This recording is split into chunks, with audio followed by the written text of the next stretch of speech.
Hello, everyone, and welcome to Girls Run These Worlds. This is Freezerburnt. It's a Masks, a New Generation limited series where every one of our heroes has somewhere in their backstory been fridged, which is that comic book trope where a character, usually female or of other marginalized identity, ends up injured, depowered, sidelined somehow in order to promote somebody else's character development. But over the course of this series, we're following along to watch as these heroes take back their stories as a superhero team in their own right. Last time, our heroes, the Defrigerators, foiled the villain Emerita's plot to steal a meteorite from the Havensea Banks Planetarium. But what she was planning to do with it kind of remains a mystery. There's lots of mysteries going on. So let's get into it. I am Allie. I'm your GM for the day, running us through this incredible system brought to us by Magpie Games. And we've also got our wonderful cast. I'll start with Anita. Would you start us off by introducing yourself, your character, and also telling us what you're most looking forward to in our session, or maybe something that you really enjoyed from last time? Hey everybody, Anita here. I use she, her, and they, them pronouns. Um, and today I'll be playing Stacy Jane. He uses she, her pronouns. She's a sweetheart. Her hero name is Coldcock, so she's still getting used to that hero name. Um, but she is the character playbook of the Bull. And she has been in a China shop lately. Everything is a Chinese shop. Things keep breaking. Oh, my poor baby girl. But something I am looking forward to today. Oh,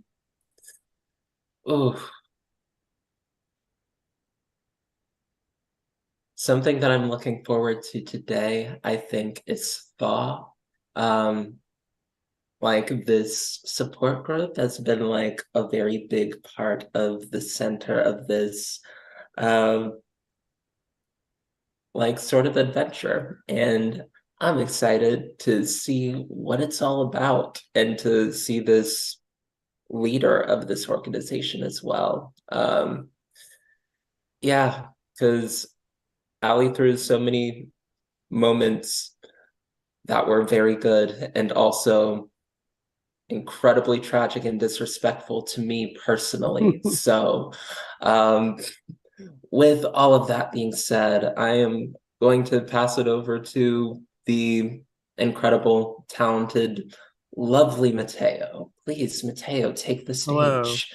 I am Mateo. I am the certified milk boy.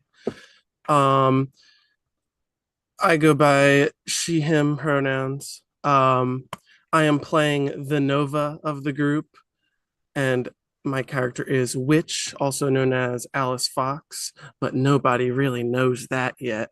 Um, and I am excited to see how many times I regret not picking a different name because it's been very confusing.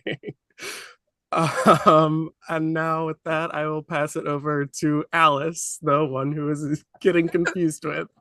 Yes, speaking of confusing. Hi, I'm Alice. I use she, they pronouns. I play Lee Daring, they, them pronouns. Lee is the delinquent. And outside of being confused myself for another character in play, I am most looking forward to seeing just how these characters interact when they're not fighting supervillains. Now, Diana. Hello, everybody. I go by Diana Moon Online. I use she, her pronouns. I am playing Morena Reina de la Caballera, Doomed, and they use she, they pronouns.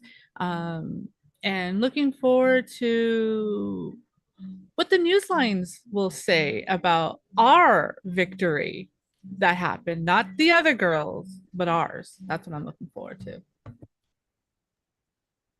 Amazing. Well, without further ado, let's begin.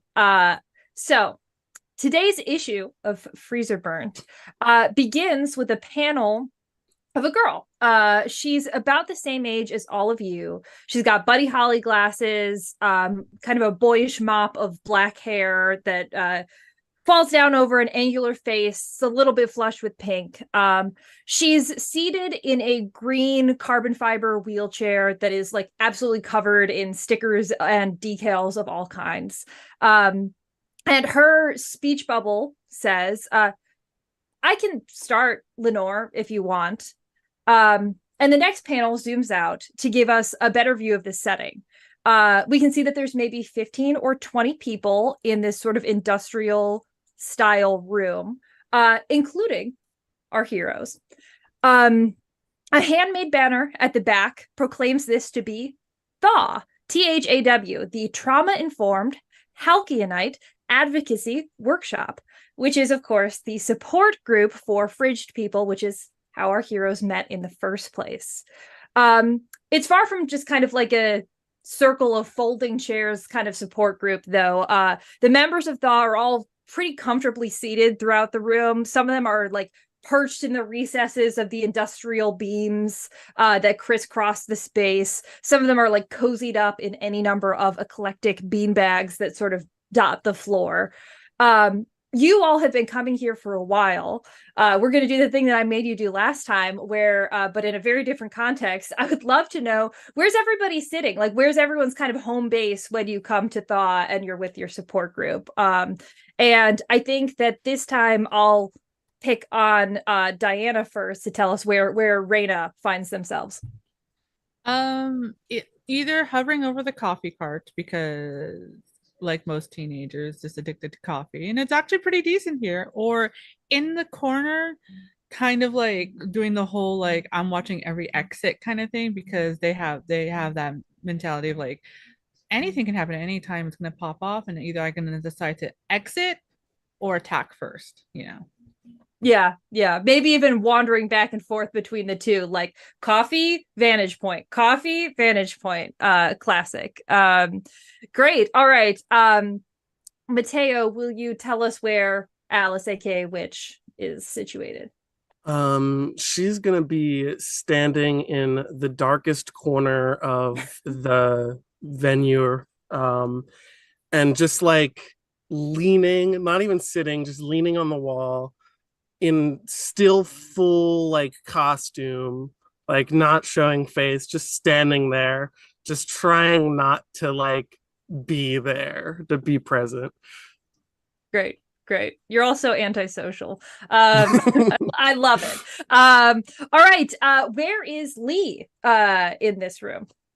Lee has probably set themselves in like the middle of the most crowded part of the room, just trying to act like they're socializing, but quite honestly, they are trying to avoid a lot of like attention. Um, every so often they look up, but otherwise they're trying to do the whole teenager thing, like hood up, earbuds in, mostly like paying attention to their phone. Yeah. Makes sense. Stacy, where are you? All right, so Stacy always has the seat that is directly underneath the air conditioning. Usually she's a lot more talkative before the meeting starts. She's a lot more like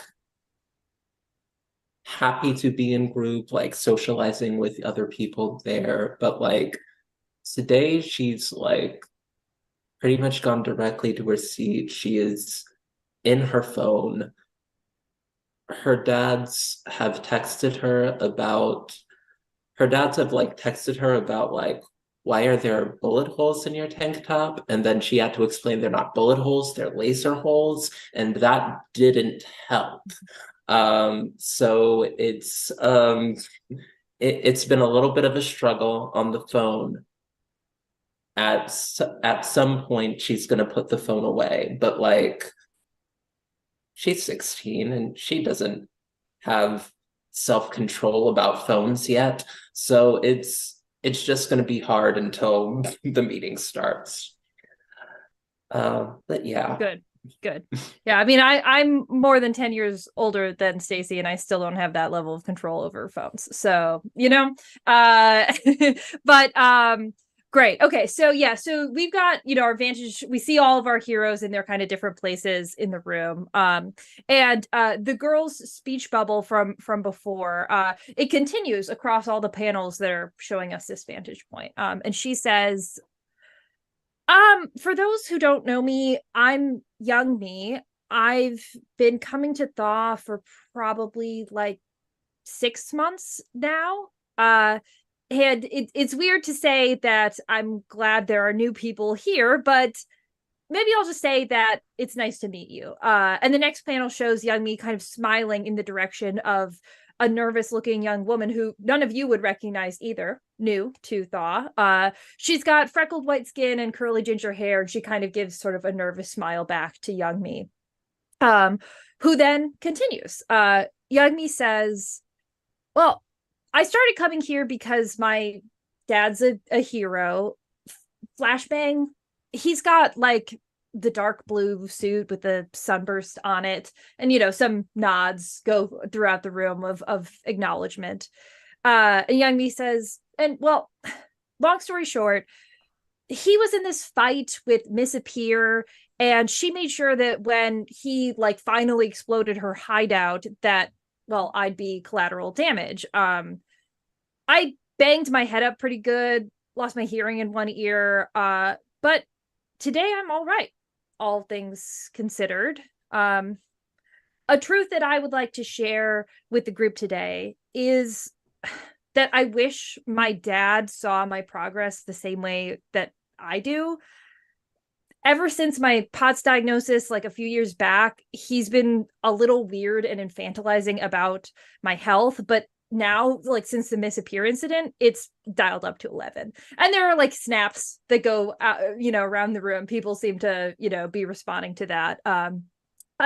Curious about our heroes. You all would have met young me before, definitely heard her story before. She's been coming for a while. Are you all kind of just giving like sort of snaps of encouragement? What's everyone's reaction as she's talking? I think I like just raise like the glass of coffee as if it was Mhm. wine, like cheers kind of thing. And Yeah. and just being like, yep, sounds typical. Yeah.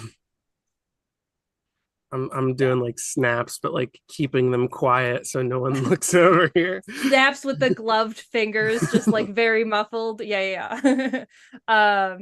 Cool. Lee is definitely just kind of nodding along. They Yeah. probably look a little closed off and bittersweet, just listening to young me talk about their parents and everything. But Yeah. Usually Stacy is very engaged,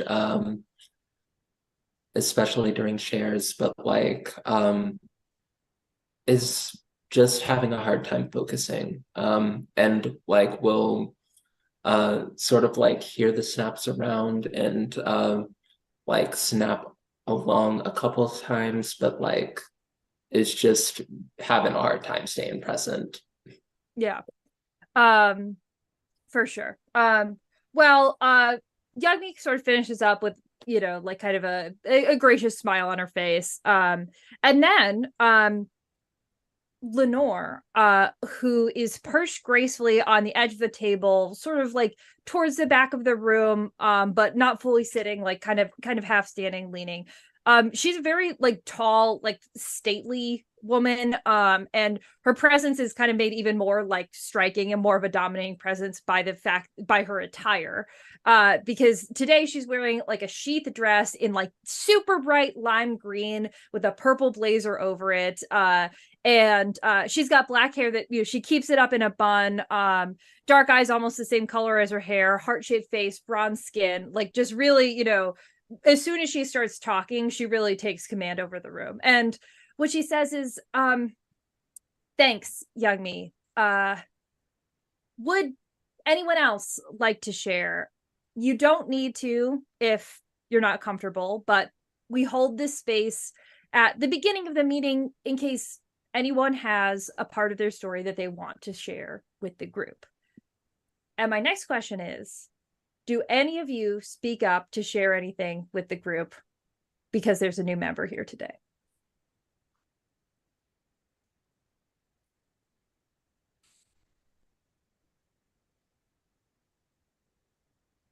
Continuing our antisocial streak, I see. Which is totally fine. I mean, I think so. You all kind of just listen in on the other people who decide to share things, continue, whether you're feeling a little distracted or whether you're just kind of trying to keep in, or whether you're just snapping along. Everyone's just kind of maintaining the status quo here.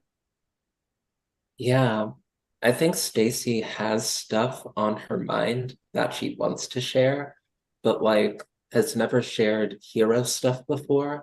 And like hero stuff is sort of supposed to be secret stuff, but not sure how secret stuff, because like her stuff is being very obviously posted as like, oh, this anti-establishment team, like with this person that doesn't wear a mask. Like there's a lot of unknowns about what is okay to share, especially in this like Group place environment. Yeah. where a lot of people like talk about heroes as well here, and it's just this is a confusing place for her to be in, and she's gonna keep quiet. Yeah. Can I follow up on that? Can I say which is probably keeping an eye on her team specifically and probably kind of notices Stacy a little like absent, like unusually. And she's gonna send a text to her, seeing she's on her phone, and be like, you're looking a little distracted today. I mean, I don't believe in all this stuff, but maybe talking about it would help or something. Amazing. I'm gonna call that a pierce the mask roll because it seems like you're trying to kind of get to something deeper. This is hilarious because it's over text. This might be the first ever pierce the mask roll done in history that goes over. So we'll see how deep it gets. But yeah, please roll plus mundane and we'll see. Yeah, plus mundane and then +1 since oh wait, no, your character doesn't have influence over me anymore. Not anymore. Oopsies. My mundane is -1. Oof. That's a 2. Yeah. So I think you're not getting much. I think I'm gonna ask, Stacey, I don't think this really like affects you in a way of like,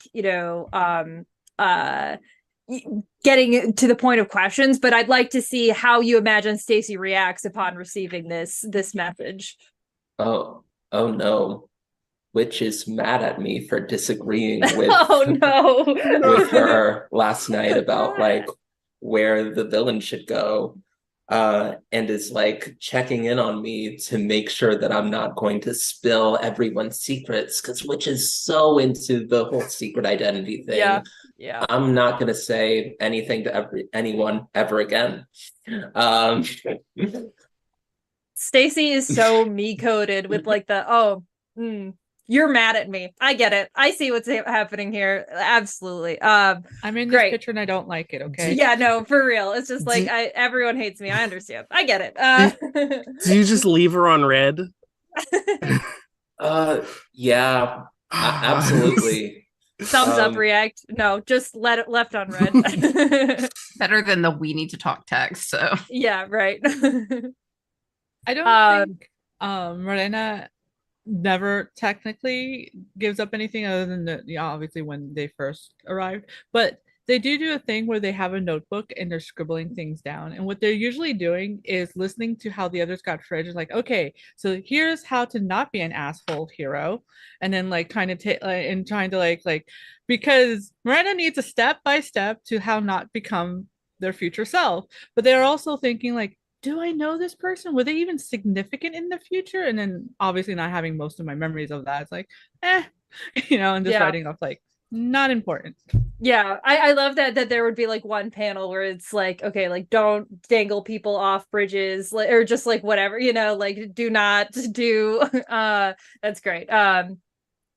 Cool. Okay, yeah. So you all are kind of just like listening. And I think there's probably a panel of like each of your faces as you like decide not to talk for whatever your reason might be. And yeah, so a few other people who, most of the people who are not the new people, they go, and most of it's pretty like surface level stuff that people are talking about in terms of good things, bad things.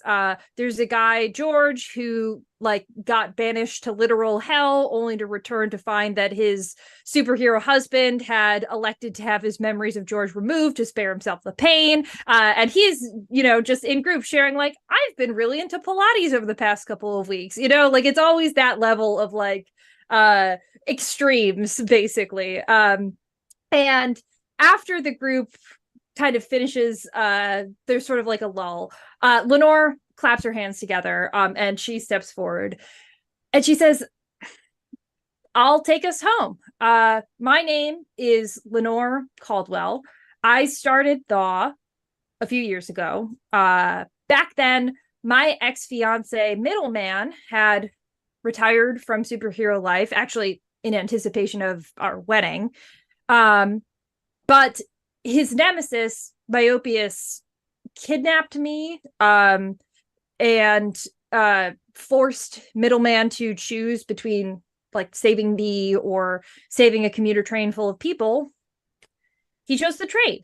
And for the first time during this whole meeting, the new girl actually speaks up and she says, I remember that.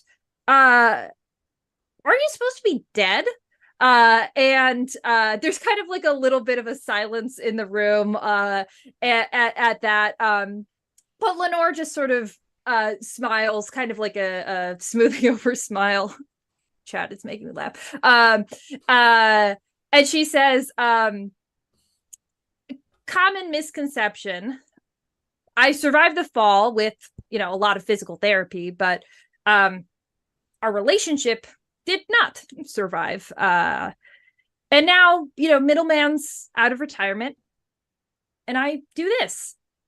And she sort of like looks around at everyone. A really genuine smile sort of erupts across her face. She'll probably make eye contact with all of you while she's looking around. And she kind of takes a breath. There's like a moment of like, am I going to say this? Am I not going to say this on her face? But then she says,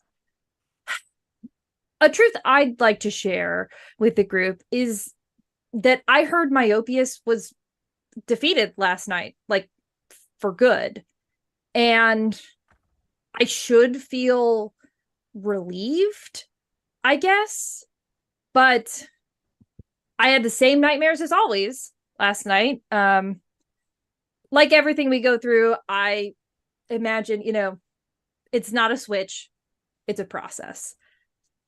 And as she kind of like finishes up saying that, she kind of looks like she's standing a little taller, feels a little bit better. And then at last she says, I'm going to let everyone break off into our small groups now. New folks, welcome again. And old folks, please let the new kid have a crack at the bagel table before all the cinnamon raisins are gone. Thanks. And with that, it kind of disperses into people breaking off into small groups. People cross the room to go talk to people and like ask after them. And you've kind of moved into the more freeform phase of the meeting where people can just talk. There are definitely a couple people who come up to each of you. I think that young me will probably, it seems like Lee was kind of most in the center trying to avoid attention with the headphones on. So I think young me will kind of go up to Lee and say, so you were, on there's a lot of news about some stuff. And I should ask. I mean, some like Stacy and I believe Raina, it's pretty clear that they've got open involvement. Which being only coming to group in full costume has involvement. Lee, in group, is it open that you're like involved in defrigerators? Don't know if there's a way that Leah's can be uninvolved with that. Yeah. Considering there is 4 people and they're the odd one out on not being public. So drawing conclusions. Yeah, I mean, it may also be the sort of thing where like everyone like assumes it, even if you haven't confirmed it for anyone too. And so I think Youngmi might come over with that in mind, just being like, so heard some stuff on the news. Do anything interesting last night?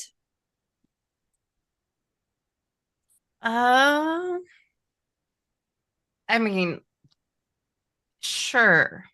Interesting, I guess, is a word. How? What do you want, Nobi? No. And first of all, Youngmi's one of the Youngmi you knew for a while. But she kind of laughs. And she says, I don't want anything. I'm just, checking in, making sure everything's good.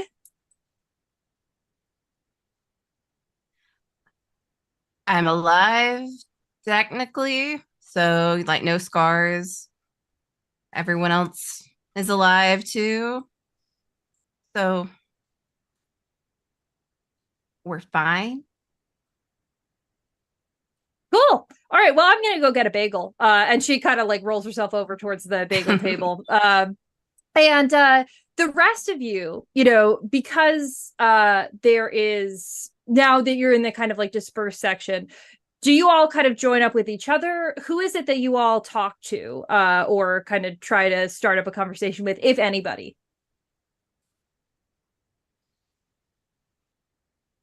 I think after that, Lee is probably going to gravitate towards Witch.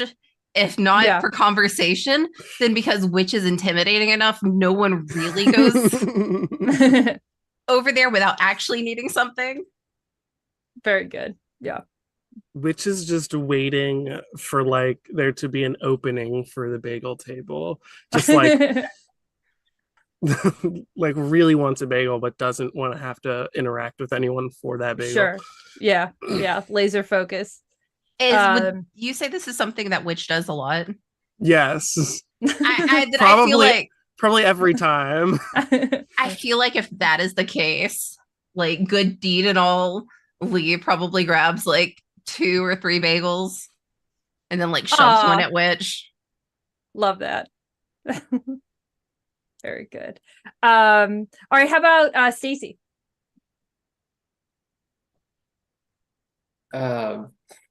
Stacy has not left her seat. I think Stacy has like gone down a little bit of the news rabbit hole and is just scrolling through what this independent news source that is like talking about us being like this very anti-establishment group, and it's just like going through and getting like progressively steamed about like all of the assumptions that are being made. This person has never come up to us and asked for an interview. Like it's not good news. And Stacy is getting herself worked up a little bit in the corner. Cool. What about Morena? What's your kind of instinct as the meeting group portion concludes? Sometimes I go to the new ones and be like, do you want revenge? This time though, like I think I finally like kind of noticed the mood that Stacy's in. And so I kind of go and swipe like their favorite bagel and just like plop down next and just dangle it in front of them since they're in a little bit of a news thing.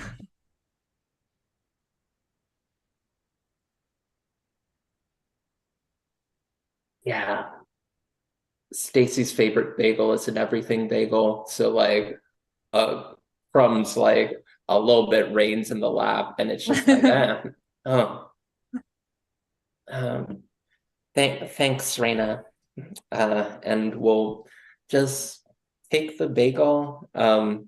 Isn't really gonna like eat, isn't really feeling hungry, which is Cool. strange for Stacy. You know, if you're going to just be obsessive with the whole news thing, you need to fuel yourself or get some rest. That's why I didn't get you the coffee because but I'm hoping the carbs will get you like, to slow down a bit and relax. We did well the other night. Are you afraid for bad press or something? I I guess I guess we did well. I guess the meteorite wasn't stolen. But like I ruined a lot of my favorite planetarium. I guess that could have been done better, but honestly, we weren't expecting lasers. I, Sometimes it just can't be helped. I mean, and they like almost brought up it. Besides, it was gonna get destroyed in another future anyways. But they stopped themselves and like, and you can always, I guess, what do good people do? Volunteer to like help clean up and stuff if you feel that bad. I mean, we all kind of messed up a little bit, messed some of the exhibits up. It wasn't just you. Um, it feels like Raina, you're trying to comfort and support Stacy. I would love to see a role for that. Yeah, 1 second. I have to start remembering all the masks moves. It's plus mundane.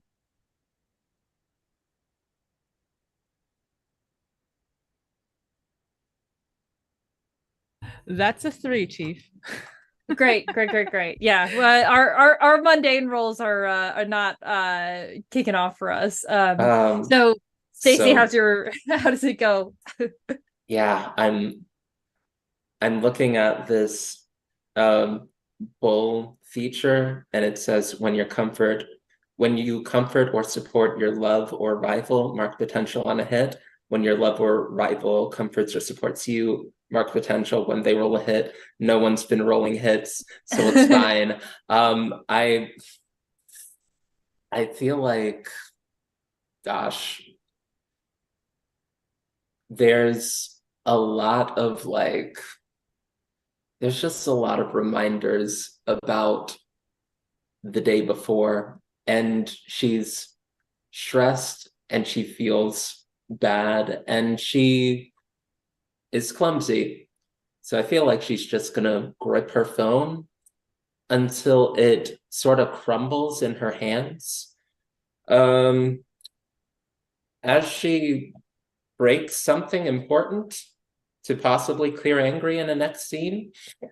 But as she like breaks and crumbles the phone in her hands, she's going to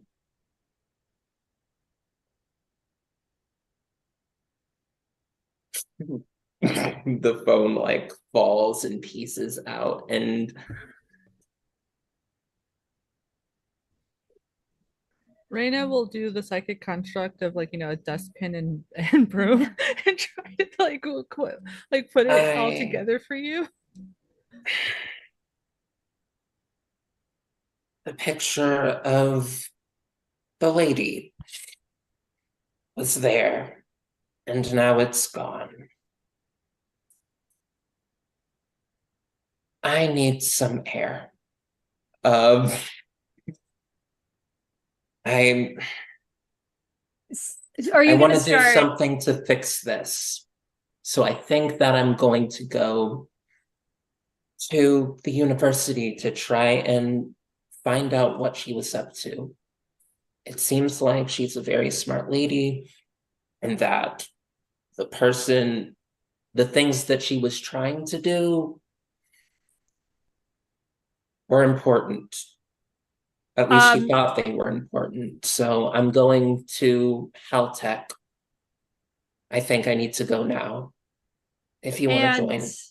when you say, I think that I need to go now, Lenore sidles up to you and says, whoa. I don't think you need to leave just yet. Stacy, Raina. Hi, Lenore. Hi.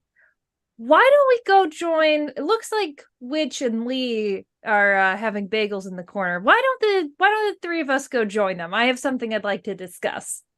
I mean, but fresh air would be good and everything. And I just have like the floating remains of the cell phone. Yeah, I think that Lenore will look at that and then like look at you all, and then she'll say, maybe we could talk on the balcony. But she will then kind of like walk you two over and try to shepherd Witch and Lee as well out onto so this room that Thaw takes place is like in like a converted train station, and it's in the topmost room, the one that houses the mechanics for the old like clock of the train station, and then there's a little outdoor area just outside that used to be it's now kind of like a small balcony. It used to exist. Its function was to like surface or clean the clock face when it needed it. So she'll kind of like move you out there, and this place has a really fantastic view of Halcyon City. There is, you can see like a little trio of heroes like flying in the distance. There are lots of all of Halcyon City's technology is like in full display. There are antennas and like big buildings with tall towers that have doors on the top floor for people who fly into work instead of just walking in. It's quite a sight here. And Lenore will kind of close the door behind, groups still going on inside. And she'll say, so, I again don't want to, not trying to corner anybody, but there's this video, and she shows a video of Lupe Schaefer Santos, who is she's very pretty. She's got tan skin, short curly brown hair, wide face. She is, we saw her at the end of last episode starting to tell tales of what had gone down at the planetarium. She's just sort of like talking on mute on Lenore's phone. And Lenore gestures to it and says, so if the independent youth anarcho-journalist Lupe Schaefer Santos is to be believed, Halcyon City's most notorious anti-establishment heroes took a stand against, let's see here, and she looks at it, she says, oligarchically funded capitalist vanity projects like the HCB Planetarium last night. Is this true? I mean, that's kind of a perk, but that I feel wasn't. Which gets real close to the phone, looks in and goes, wow, that was quick. How many views does this have already?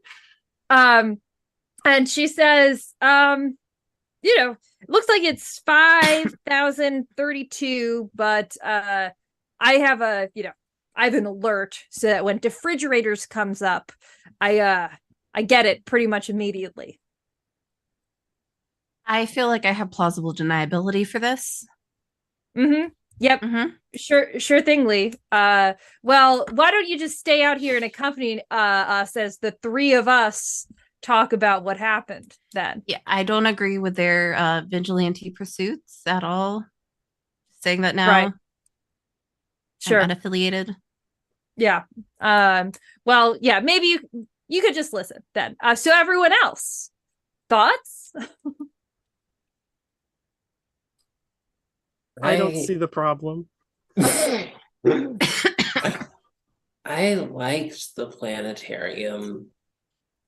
It was a place of science. for everybody. I feel really bad that I destroyed it. It was a group effort, but also, doesn't the article state that we caught somebody preventing, like, theft and everything? She looks and she says, I mean, the update says that whoever you caught, it doesn't give a name, was released on bail this morning. So I don't know what you prevented, but I look, my concern, I want you all to just be safe. Okay? I don't it, I just want you to be safe, and I know that you all have these fantastic abilities, or I assume, but I just don't want you to do anything that's going to accidentally get you in trouble or worse, hurt.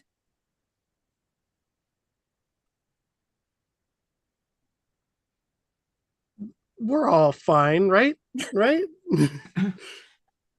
I mean, also, shouldn't it be pretty noteworthy that, that the solstice did show up and didn't do anything? Obviously, that's what I heard. It's true. Oh, how do you hear that, Lee? These three are notorious gossips. Sure. Mm-hmm. Especially Witch, we can't right? we can't keep Witch. Can't keep her quiet. gossiping She is all the always time. in the group chat. It's just nothing but messages from Witch. Yeah, so Can't there's a tell, group but I chat. am never winking. get a word in.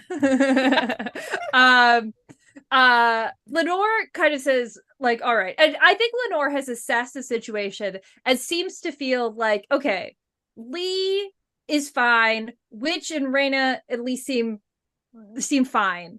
Stacy is the one who is like shaken up by this. And she'll kind of look directly at Stacy when she says this, and she's definitely trying to use her influence and exert some label changes here. And she's going to say, "Look, Stacy, your powers are whatever they are to you. They could be a really great thing. They could be something that gets in the way. They could be something that does both. They could be something you just don't even think about that much. What's more important is that you are doing what you can to keep yourself safe and make sure that you're always doing the things that you want to be doing and not feeling any pressure, whether it's from friends or whether it's societally, to do more than what you're capable of doing." And I think that she's trying to kind of up mundane and push down savior a little bit here.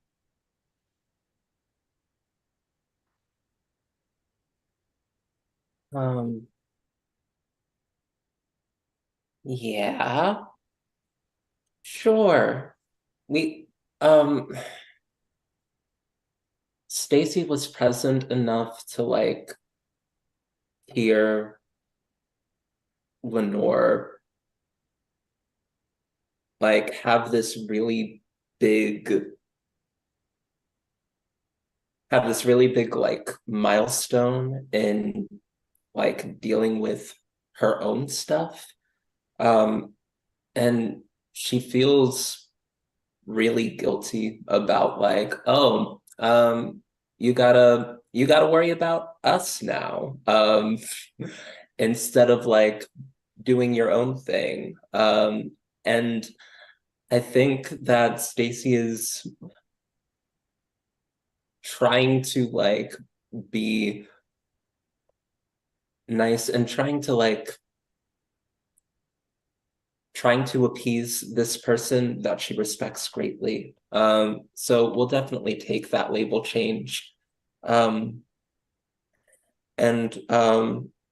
it's just going to like nod and say, I'm really sorry about just things being weird with your nightmares, and my happiest. She seems touched by that, and she says, thank you. I always find it helpful to come here and talk about it, even if all I'm doing is talking about it. And then I think she'll kind of look around at everyone else, and sort of sighs deeply, and then says, look, whoever this was, evidently they were let out on bail. Not that I condone any of the stuff that you were doing, but I think we're about wrapped up here. If there's any follow-up that you four might want to be doing about that.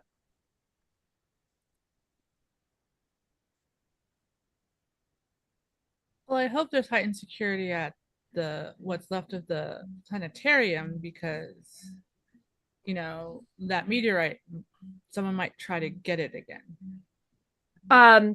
She like scrolls the page more. She says, oh yeah, it looks like they're gonna have the solstice on pretty much a round the clock thing there, so I feel like it's probably good. Well, if they're stuck there, that means we get to do more cool shit. All right, we got the better end of this. And she says, thank you all for coming, as always. If there are any bagels left, grab some on your way out.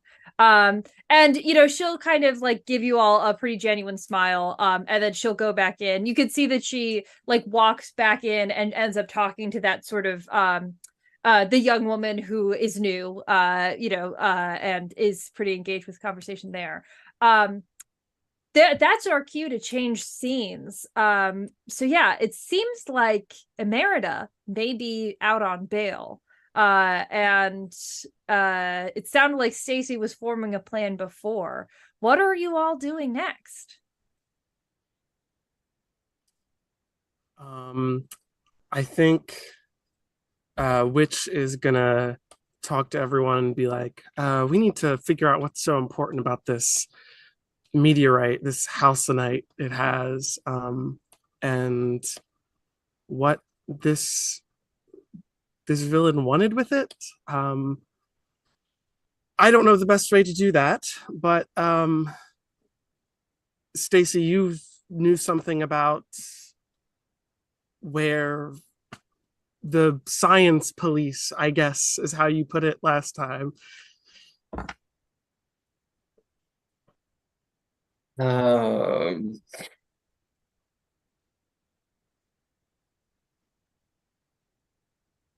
Yeah.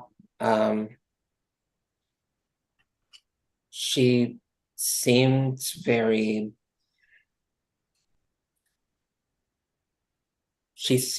sure of herself about her knowledge. There's like a select place that cultivates that type of snootiness in the science community in the city. That's Haltech. I figure if we go to the robotics department, see if any professors there favor the color pink.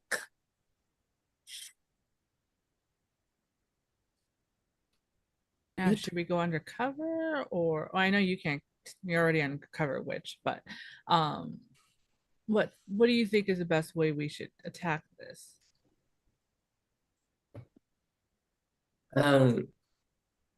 I was just gonna go and ask people if there are any teachers that like using robots and have shown a recent interest in space rocks as well. That's like robots and space rocks together.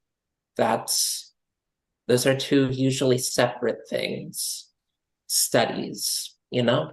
Yeah, and everyone is going to answer your questions, considering the two of you were publicly on like video last night destroying a whole entire building. So maybe the very least you two put on some like what, fake mustaches.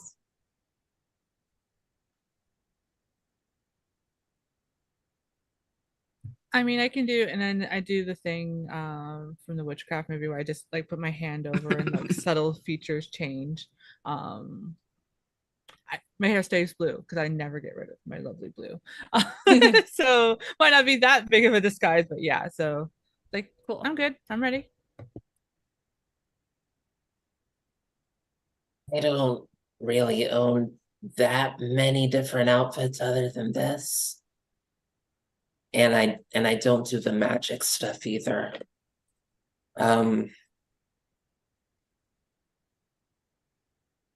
I guess I can first if you want. sit this one out, or Or if you can keep absolutely no one from touching you. Can you do that? yes. Yeah. Good. All right. And So- yeah, Good plan. Lee just kind of like gives a gesture, not the same kind of like magic wave or anything, but over Stacy, and she looks a little bit taller because we cannot shrink illusions. Looks a little bit older, probably give Stacy like bright pink hair, just very flashy clothes. But you know, if someone stands out, they're also going to be overlooked just a little bit. And this is also just not revenge for Stacy's mood today, but like, Love it. Yeah, Okay. Stacy really doesn't like wearing it's an airs illusion. and It doesn't feel different. cookies. I know, but like presenting herself as someone else feels weird and bad. Um, but like is also just feeling generally weird today and is in a bite my tongue mood, and is going to be quiet about it. I think it looks nice. I am going to go acquire some inconspicuous clothes, and I guess I will meet you all there because that seems like we have a plan. Everyone Great. good on that? Amazing. All right, so we're going to break that scene and move to the next one. I actually want to follow Witch for a bit, acquiring inconspicuous clothes. I would love to know what your plan is here to pick out some to acquire something that's gonna make you stand out less than your standard costume. So, which, this whole time has been like stealing a lot. So she's gonna go to like a Burlington coat factory. Yes. Love it. And she's gonna use the shadows to like shadow out the cameras and just like get like a gray hoodie, slip that on some sweatpants. She goes back to her which is an abandoned water treatment facility in the sewers, and she gets like a medical eye patch instead of like her usual like gray cloth one, and that's what she what she acquires. Amazing. All right. Well, Witch / Alice, when you are probably kind of like towards the end of what you're doing, maybe when you kind of leave your normal spot where you exit these sewers, you kind of get out from where you're going and you hear a voice say, "Hey, I'm not trying to startle you." And you turn and you see a, kind of disheveled looking guy. We saw him last time and I accidentally described him as well groomed. That was wrong. He's very disheveled. He looks terrible. But yeah, disheveled looking man, who, looks worse than his years indicate. You recognize him as Liam McKay. And he kind of like keeps his hands up and sort of like he's not walking towards you, but he's clearly like trying to make eye contact. Alice just kind of gives him like a side eye and it's like, you again? I told you last time. I know, and I'm not trying to convince you of anything. I look, I came across some information, and if something bad happened, I would, I wouldn't forgive myself if I didn't at least give you a heads up. All right. A heads up about what exactly? So I've been working another case the last, few months. Person I was tracking, this guy wasn't a good dude. And he ended up dead. And look, I know stuff about you. I'm not going to, I wouldn't say anything to anyone, but I also know who you've been hanging around with. And they found this in his stuff. And he hands over to you a picture of Stacy. And it's Stacy from before. It's not Stacy as she looks now with her kind of very distinctive, like the appearance that she gets from her powers with like the blue kind of like shining through. It's Stacy from when she was younger. It's like a picture of her at like, it looks like a science fair standing next to a poster board, like super proud, very nerdy, smiling with the braces. And he hands that over and he says, I'll tell you something. It means nothing good that this guy had a picture of her. Alice's composure like drops immediately, and suddenly it's like panic. She like swipes it really quick. It's like, where did you get this? Who had it? Who was it? I can't tell you a name. This dude was bad news. I'm telling you, wrapped up in some bad stuff. He's dead now. I didn't do it, but he is. Like, we found him dead. And you just need to, I just want you to be careful with who you're hanging out with. I know I don't know you, but I know you're in a rough spot. And I think you should be careful with who your friends are. What kind of stuff he involved in? Bad stuff. This guy was a killer, all right? Like, that's okay. So either someone's hired a hitman or okay. I can't. I why why are you hiding more? Why can't you tell me any more than this? all right. Look, this guy, he goes and he went out and he killed other people, right? That was his thing. I don't know if he did it for fun. I don't know if he got paid to do it. That's what he did. And your friend's picture was with all of his other material, all the other marks that he had.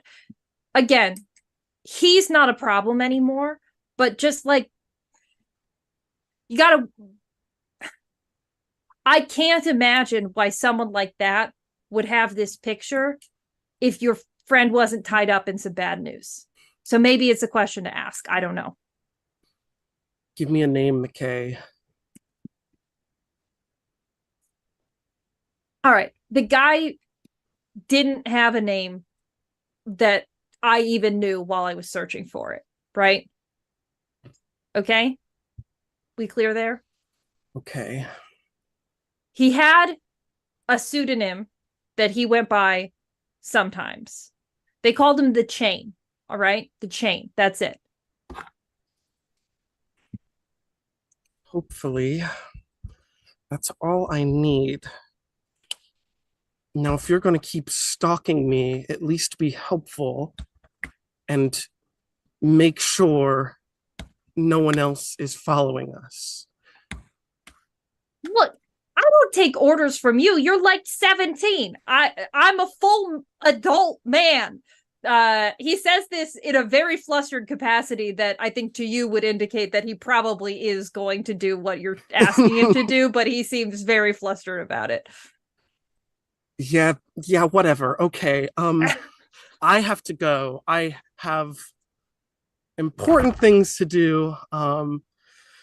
Things were going smoothly, but now just a slight hiccup. Okay. Goodbye. And she's gonna start walking away.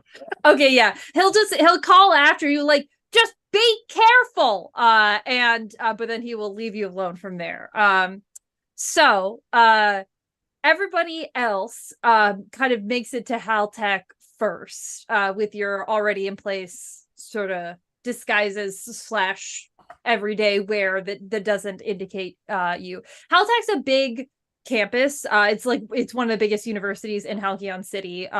It's sort of it's not like right in the center of town. You have to kind of take an obscure train up to, like a more suburban area to get to it. But once you get there, like it's this super polished, like all of the buildings are this like gleaming white, and with like glass, and there are all these students who are rushing around with their backpacks and their science projects, and there's a very electric energy here. You said you were looking for like something like a robotics building, right? Or some sort of something like that. Yes? Yeah, like probably the robotics department. Great. Okay, so I think that you three pull up to the robotics lab first. I think which in your disguise with your gray hoodie pulled up, you'll kind of like meet them as they're kind of like walking around the sort of lobby of the robotics lab, and so you four will kind of form up together. There is a lot of this is a really like big school, well known for its kind of engineering and technology. So this is, like a total state of the arts robotics lab. You can see it's all encased behind like a giant, like 2-story wall of glass. So you can see into the robotics lab itself. Although the doors are sealed, like people are going in with like, boop, with like they've got badges that are, take them in. There's even, like some people are doing like the retinal scans, like before they get in, right? So you can tell it's very like, high security, but you can see into the robotics lab itself, and there are all these massive machines. There's tons of people working in there. It's a mixture of people who look, full grown adults who are like in like lab coats, like what look like, students who are trying to, look, they're probably on their 8th cup of coffee and their 2nd night without sleeping, who are just like hunched over projects, with papers all in front of them, looking miserable. It's that whole spectrum of the, university experience in there, but it's all sealed behind this wall. There is like a reception desk, but otherwise there's no obvious way in here that you don't need a badge for.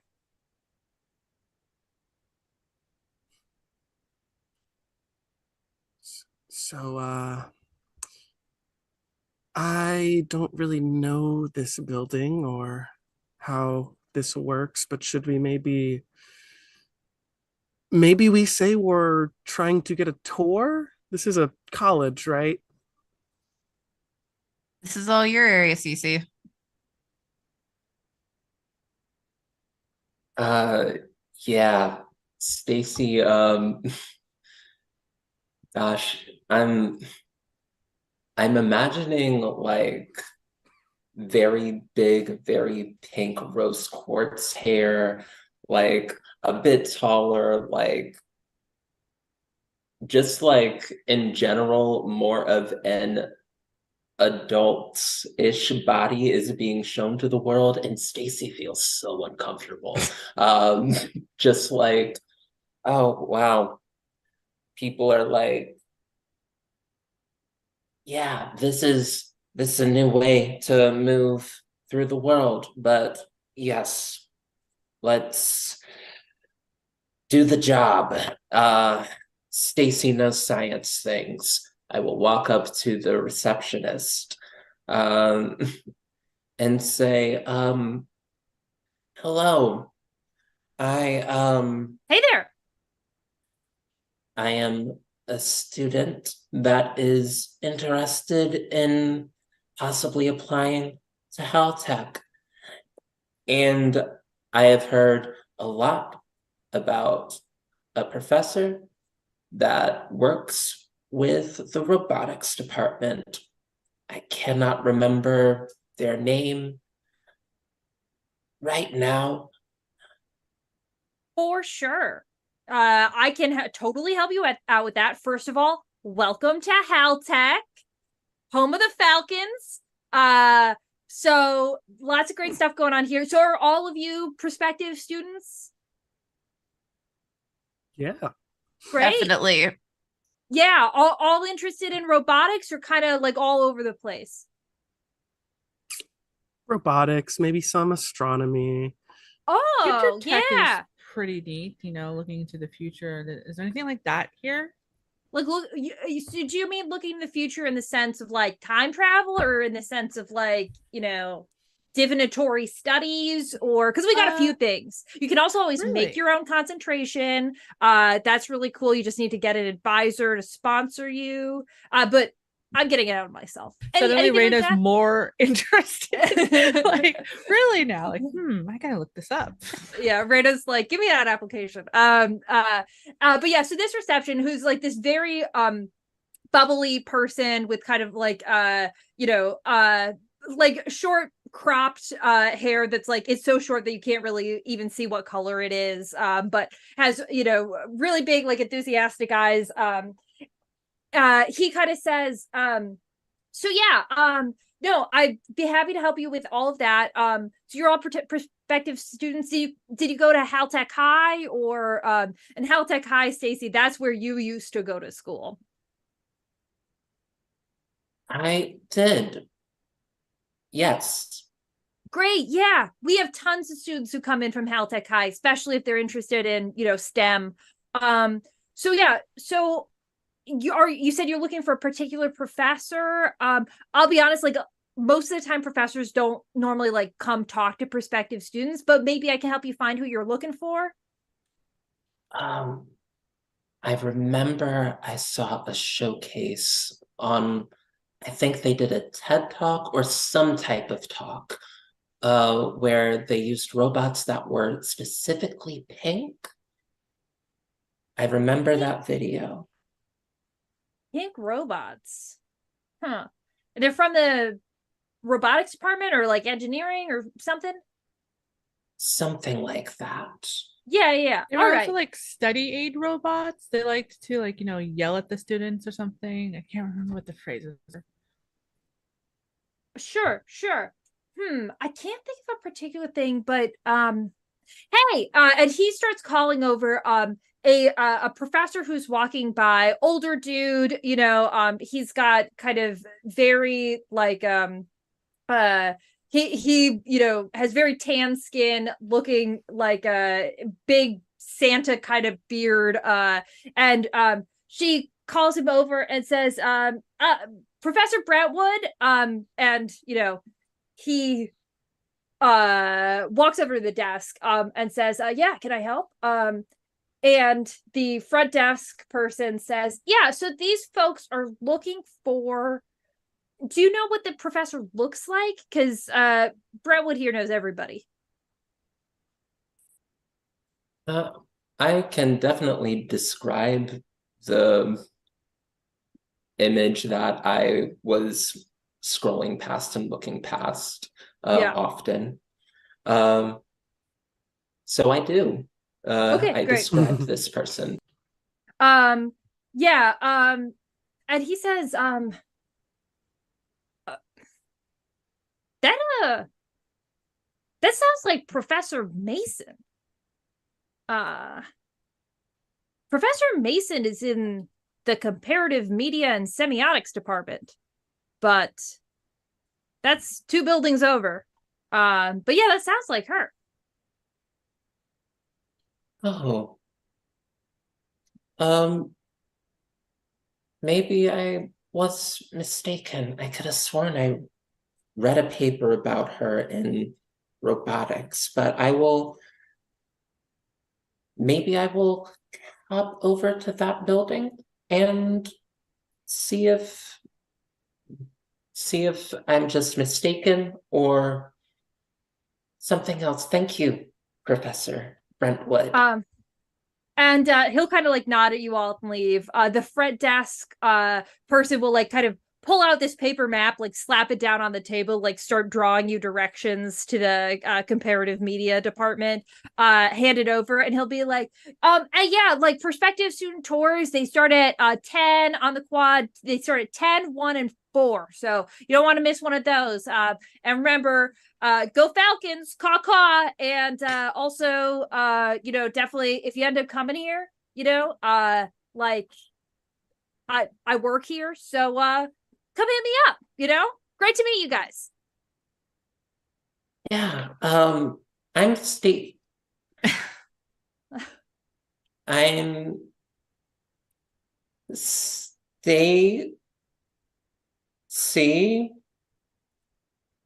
Stacy Cap is my name. What is your name, person that I am meeting? Great to meet you, Stacy Cap. You got it. All right. Well, again, yeah, great to meet you all. My name's Josh. And if again, you need anything, just like not a lot of people come up to this desk, so I kind of get bored. So just like come back here and whatever, right on. Yeah. Yeah. Upon like introducing herself, she like gives out her hand for a handshake, then remembers the illusion and like does good one. You got me. You got me, Stacy. You did a whole. It's been a while. I need to leave. And she turns and walks away. Josh, I'll be back about the future stuff. So if you want to, while you're bored, get that stuff together, and I gotta head out with. Sure. Yeah, I'll print some stuff out. Excellent, Cool. thanks. Nice meeting you, Josh. Hey, go Falcons, catch those worms. Go Falcons! Yeah. You get it. As we're going away, I'm like, that Batman was just such a treat. Lee's like, what? Lee is concentrating on keeping Stacy's illusion up, but also what just came out of which's mouth. All right, so you all head over to the comparative media and semiotics department. Compared to the robotics building, this is run down as hell. This is like an old building. It is like built into what looks to have been like an old building that wasn't originally part of the campus, but just kind of like got appended onto it. And it's not old in the sense of like stately. It's old in the sense of like built in the 70s and falling apart with bad carpet kind of deal. But you walk in here, there is no giant glass wall.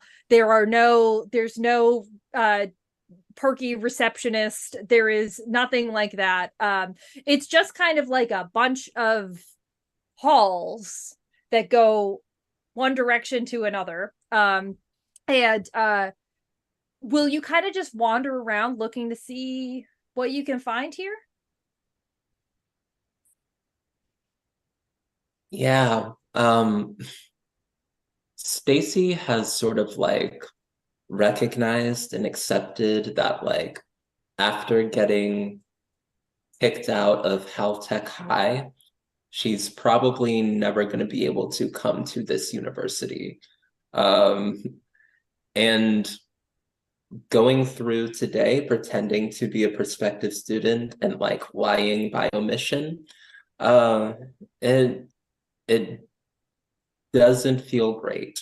Um, like Stacy's very bad at lying and doesn't like to do it often. And then on top of that, like this is a wonderful place. Josh is a very cool person. And Go Falcons is something that Stacy now really, really wants to say, but can't say it. Um, but is trying to just like walk past, let's figure out where this person is. And I guess would like to assess the situation to see like, hey, where can I go here to find our query? Cool. Anyone else got a specific plan of attack? Is there like a map like some office buildings will have, like a directory? I think that there's not quite a directory, but there's I think what there is like a big bulletin board that is again like the equivalent of this in the robotics lab was like a like touch screen, like you could move with your fingers kind of thing. This is like an old school bulletin board with like thumbtacks pressed into it, whatever. And there is a Professor Elspeth Mason listed on the bulletin board as being on the 3rd floor.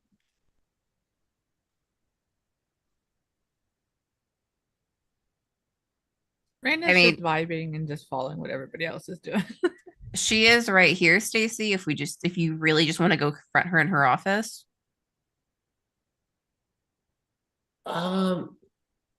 Yeah, maybe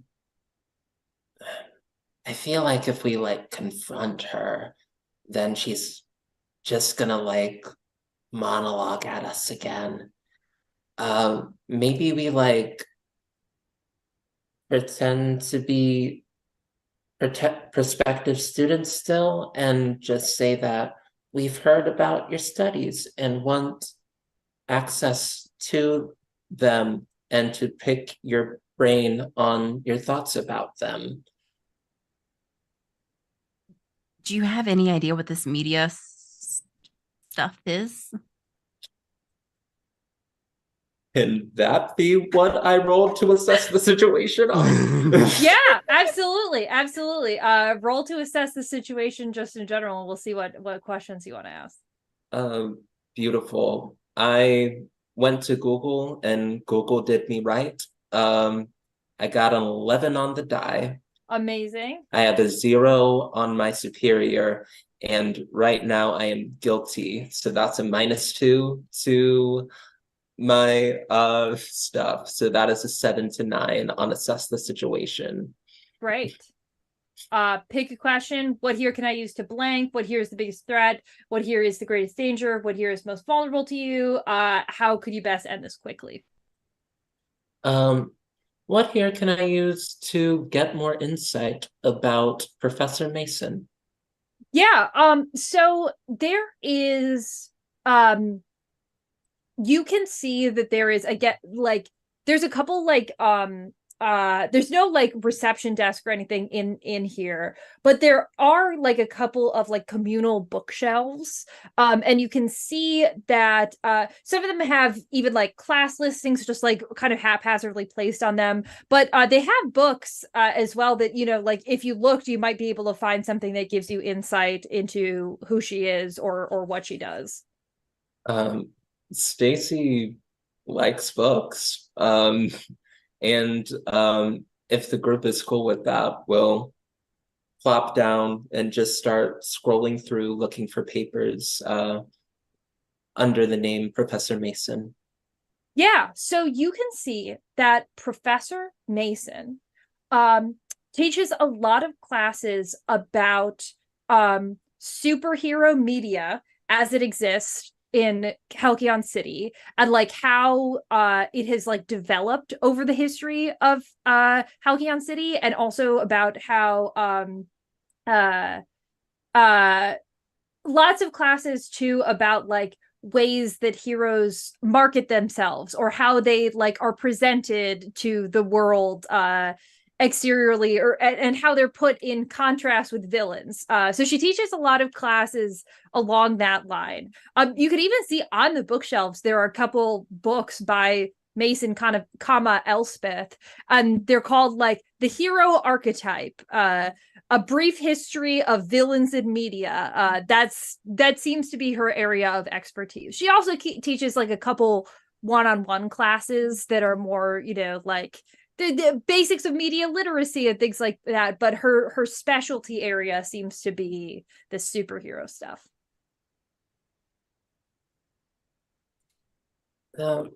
Vibes. I think Stacy has a general plan of attack now, at least for trying to trick this woman into doing what they want. Yeah, Stacy will close the book.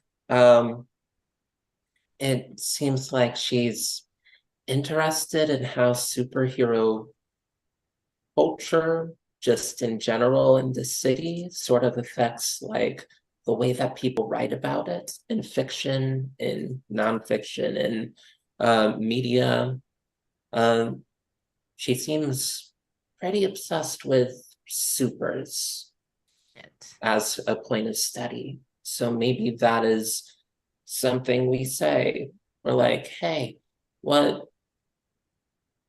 We sort of heard a little panel or something, and we wanted to hear you talk more.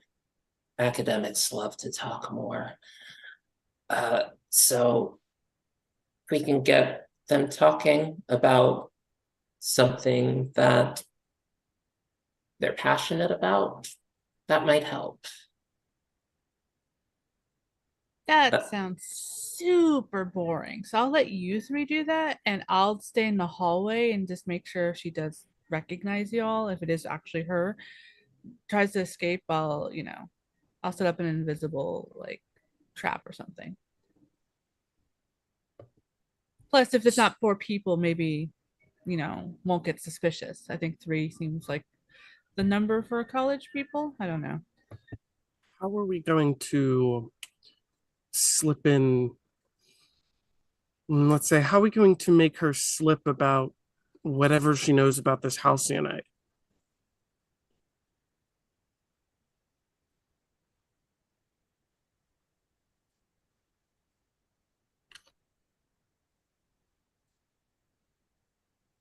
I mean, if she's like stupid big on heroes, God, there was a lot of heroes interviewed about 10 years ago at um, that place with the meteor thing. If she's that big on it, she might want to talk all about that. And also why I think I'm also going to stay with Marina out in the hall. Reminder, Stacy, don't let anyone touch you. As Lee pulls up their hood just to like conceal their face just a little bit more. All right, let's cut up to the 3rd floor. You could see that there's a door. It's like slightly ajar. You can hear, you can see that there's like movement of someone inside. It says Professor Mason on the side of it. And Lee and Morena are stationed outside, and that means Witch and Stacy, you go on in, I imagine. Yes?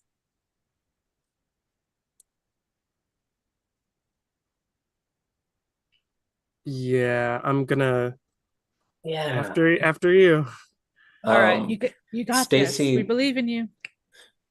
Don't screw this up. Stacy feels so weird about like being alone with Witch right now. Just because still thinks that like, oh, Witch is really mad at me, and now Witch is here to make sure I don't screw up. On the So flip side of that, Witch is extremely worried about leaving Stacy alone after what she just learned. So she's not like leaving her side. Great. So the vibes are great. And so you push the door open, and you can see this is undoubtedly the same person that you saw and that you saw at the planetarium. She's quite short, deep brown skin. She's wearing like a business outfit in kind of the same shade of pink that her gloves were. But she like circles around to you two with a big smile on her face. It says, thanks for coming to office hours. So I imagine you want to hear why I got arrested. And with that, we're going to go to break. We're going to come back in 15 minutes and let's see what she has to say. I also have to remember what the hell her accent sounds like. But yeah, we're going to go to break. Everybody get some water. Everybody take your meds if you've got them. And tune back in 15 minutes. Let's see what happens.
Welcome back, everybody. I hope you got your water. I hope you got whatever else you need to do. I also hope that right now, while you're still thinking about it, you subscribe to the Twitch, you subscribe to the YouTube for GRTW. Do it, do it, do it.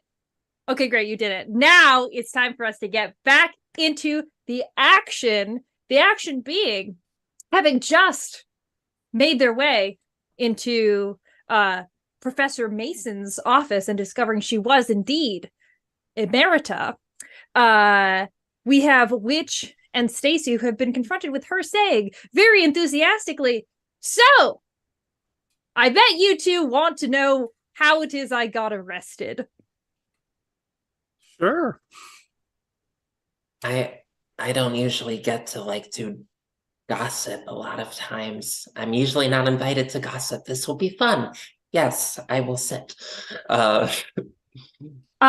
Yeah, so you kind of in the office, there's, it's a pretty cramped office. There's books everywhere, stacks of papers. And you can see that there's, an old raggedy couch that she gestures for you two to sit on.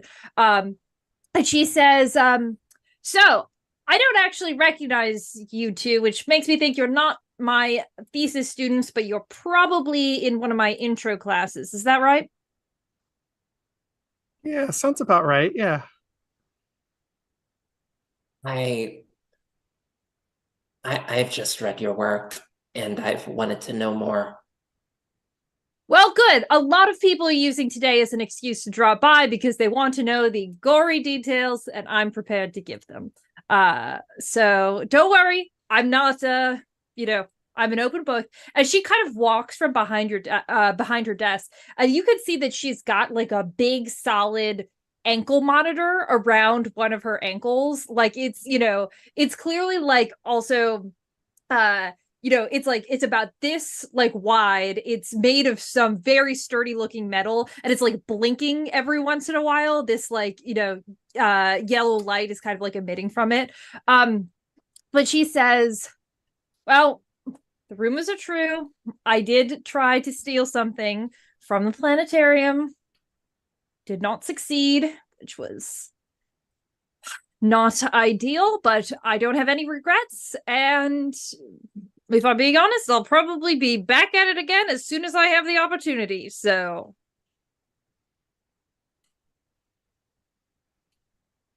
What were you stealing? So this is meteorite there, right? And I was trying to steal a meteorite. That's all. That's a little strange. Why? Why? And she says, research, really, is all.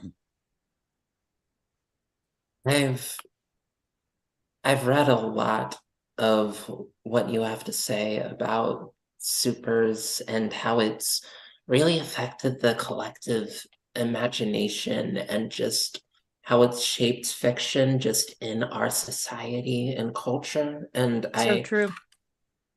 you have a lot of valid points to make there. This seems like a departure from most of your studies into astrology. I'm just curious as to your reasonings. You seem to be a very studied professor and multidisciplinary as well, just with meteor stuff and literacy stuff. I ramble. Well, really, the engineering's kind of, I dabble. It's a hobby. When you have the natural affinity for it the way I do, but my passion has always been in the lens of comparative media. And it's also, between the two of us, it's my wife who's really the tech genius. But besides the point, I wouldn't consider it so much a departure as perhaps a literalized version of the commentary I'm saying all the time, which is, if heroes, as they are so deemed, have the ability to essentially run free without supervision in Halcyon City? Why is it that those who are deemed as villains don't get quite the same leeway as the others? Even if the powers are functionally identical, the treatment is far from it. I suppose that depends on the motivation. I suppose it does. And when you have a motivation as noble as mine, it's hard to justify a reason why I would be stopped in what I was doing. But I was. And I can tell you also, the heroes who stopped me, I mean, the ones who really stopped me, not just the ones who were cleaning up, I actually thought they might listen to what I had to say. It seemed like they were on the brink a little, but then, like any hero, they got distracted by the grandeur of their own powers, and we never finished the conversation.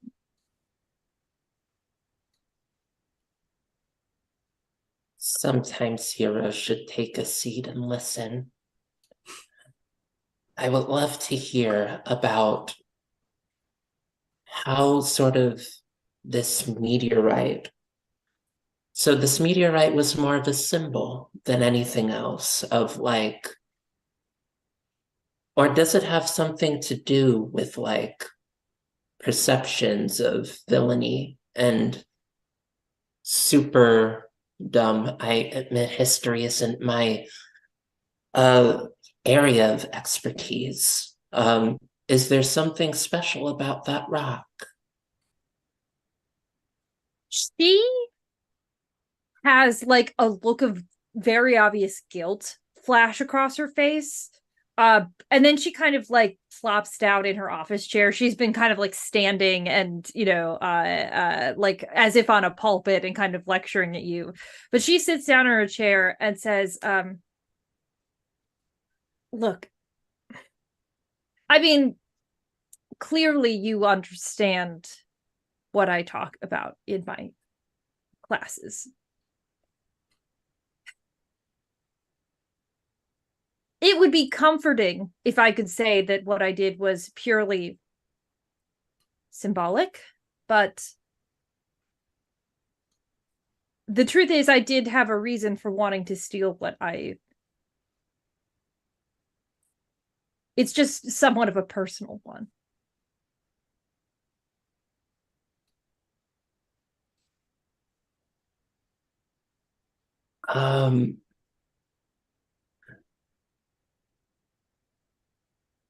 Ooh, I want to know more. How do I know more?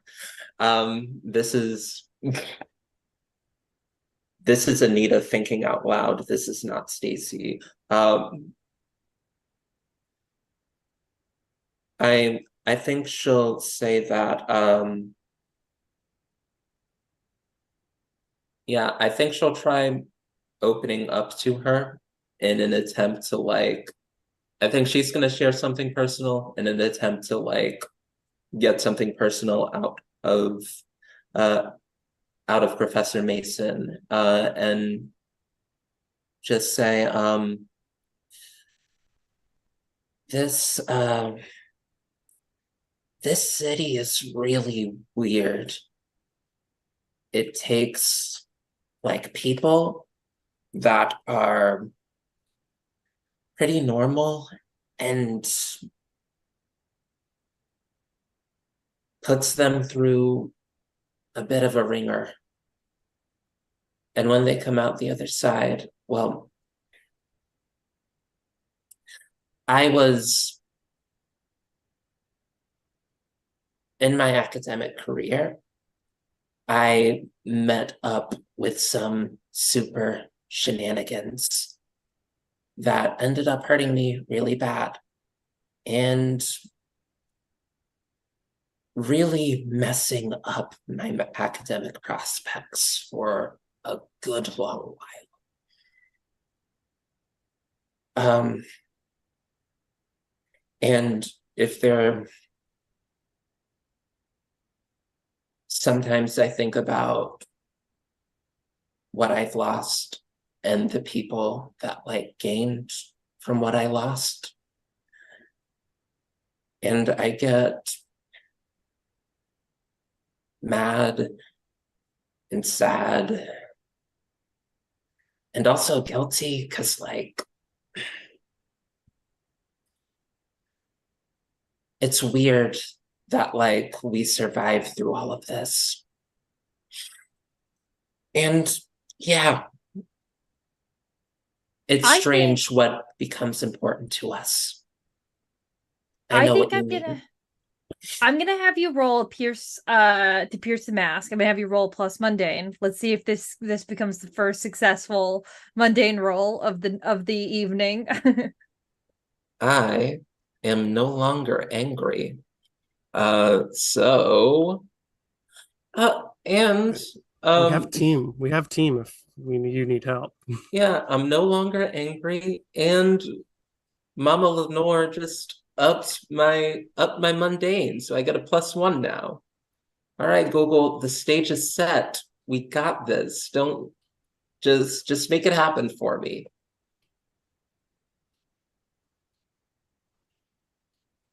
Oh no. What was that? You know what I got? I got potential. I got a lot of And potential. that's so to important. do some good things. there is I team. rolled 2 ones Oh, not enough team. on Yeah. Google giveth and Google taketh away. So Your words. I think what happens is she honestly like processes what you're saying and then says, "You're right. I shouldn't be confiding in students because you're so right that everyone's got things that have been taken away from them. Almost everyone has been affected in some way in this city, and it's very difficult. So I appreciate you saying that. I you know, I think I've just got to work my way through the day. I have tenure, so they can't fire me even if I get arrested again. So it's just a matter of pressing forward at this point. Which, how are you reacting to what she's saying? Which is a little like surprisingly like taken by it. I think usually by now she would have done something like hasty. But she's like, maybe there was more to this person than we assumed in this story. And right now she's not dangerous. So she's just trying to like the same as what Stacey's like trying to find a way to like how do we get to know what we need to know. Cool. Why don't you then roll and assess the situation? So roll plus superior, and we'll see which kind of trying to take this in objectively gets out of it. Oh no. So much potential today. That's 2 ones. Wow. And wow. that's a I think 3. we all need to switch out our dice. Yeah. These ducks are failing me. Yeah, so I mean, I think you're both kind of just taken in by what she says. She'll kind of like put her hands down on the table, and say, if there's nothing else, I think I should probably prepare for the next pair of students who comes in to ask me how I got arrested. But remember, don't talk to the police. Always call a lawyer. Don't talk to the police without a lawyer. That's the number. That's why I'm out here right now with this bracelet on instead of sitting in some detention facility somewhere. So keep that in mind. The midterm is due in 2 weeks, so don't forget. Office hours continue to be 1 p.m. to 2 p.m. Monday, Wednesday, Friday. Now, if there's nothing else, I'll let you two go. But thank you for coming to talk to me. It certainly makes me feel I guess in a strange way supported to have had so many students come by and well, at least express interest in what's going on with me. Which we rolled Very 2 bad. 1s and then 2 1s. Very bad. Yes. I feel like Stacy is going to stand up and try to shake her hand. Oh no. Great. How do we feel about this? How do you feel about this specifically? I Um, think I like think I feel from like what you would definitely be able to like intercede before that happened. oh but Stacy is going to not think of it.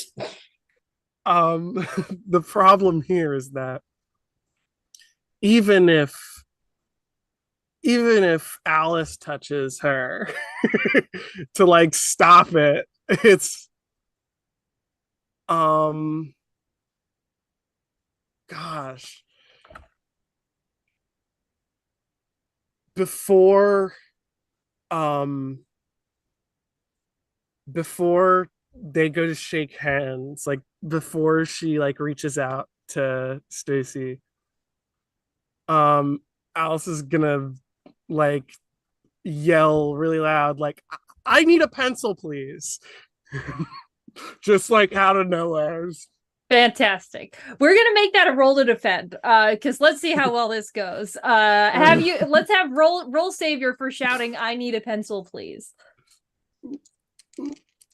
Where's my savior?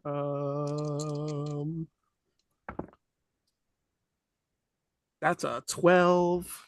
Wow. All right. So I mean you can basically you can you're gonna keep Stacy safe, so we'll get to that in a second. You could also add a team to the pool, take influence over Stacy, or clear condition. I don't have any conditions right now. Are we gonna need any more team? Is what I'm wondering. Or should I just go for the influence? How much team do we have right now? 3, right? 3, yes. I'll go for the influence. Great. So literally like as Emerita is moving her hand in to shake Stacy's and you say, I need a pencil, please. Uh Emerita goes, oh, of course, and like moves her hand over to like the little mug full of pencils she has, and she just like hands it over to you. It's like it's a bright pink fluorescent pencil. And we'll just like hand it off to Witch. Thank you. Thank you. You two have a good day, and she will shepherd you out of her room and close the door behind. Will you debrief with Morena and Lee? Yeah. Cool. So it appears maybe possibly there was more to this person than what we saw before, and maybe we should have heard them out, but I that's in the past now. We need to figure out why they needed this, and I think we may have gotten a lead. She said something about her wife being on the tech side. So maybe if we can figure out who that is, we can follow up there. I mean, if she's a public figure, her wife probably is too. Stacy, did you see anything in your Google search about that? Any of the books? Something?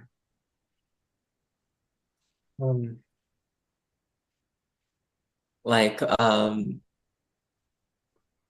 I guess like I guess Stacy could do a Google search because Stacy hasn't Google searched the professor's name yet. But yeah, has only like looked through books. didn't see anything about a wife there. Um, but I think um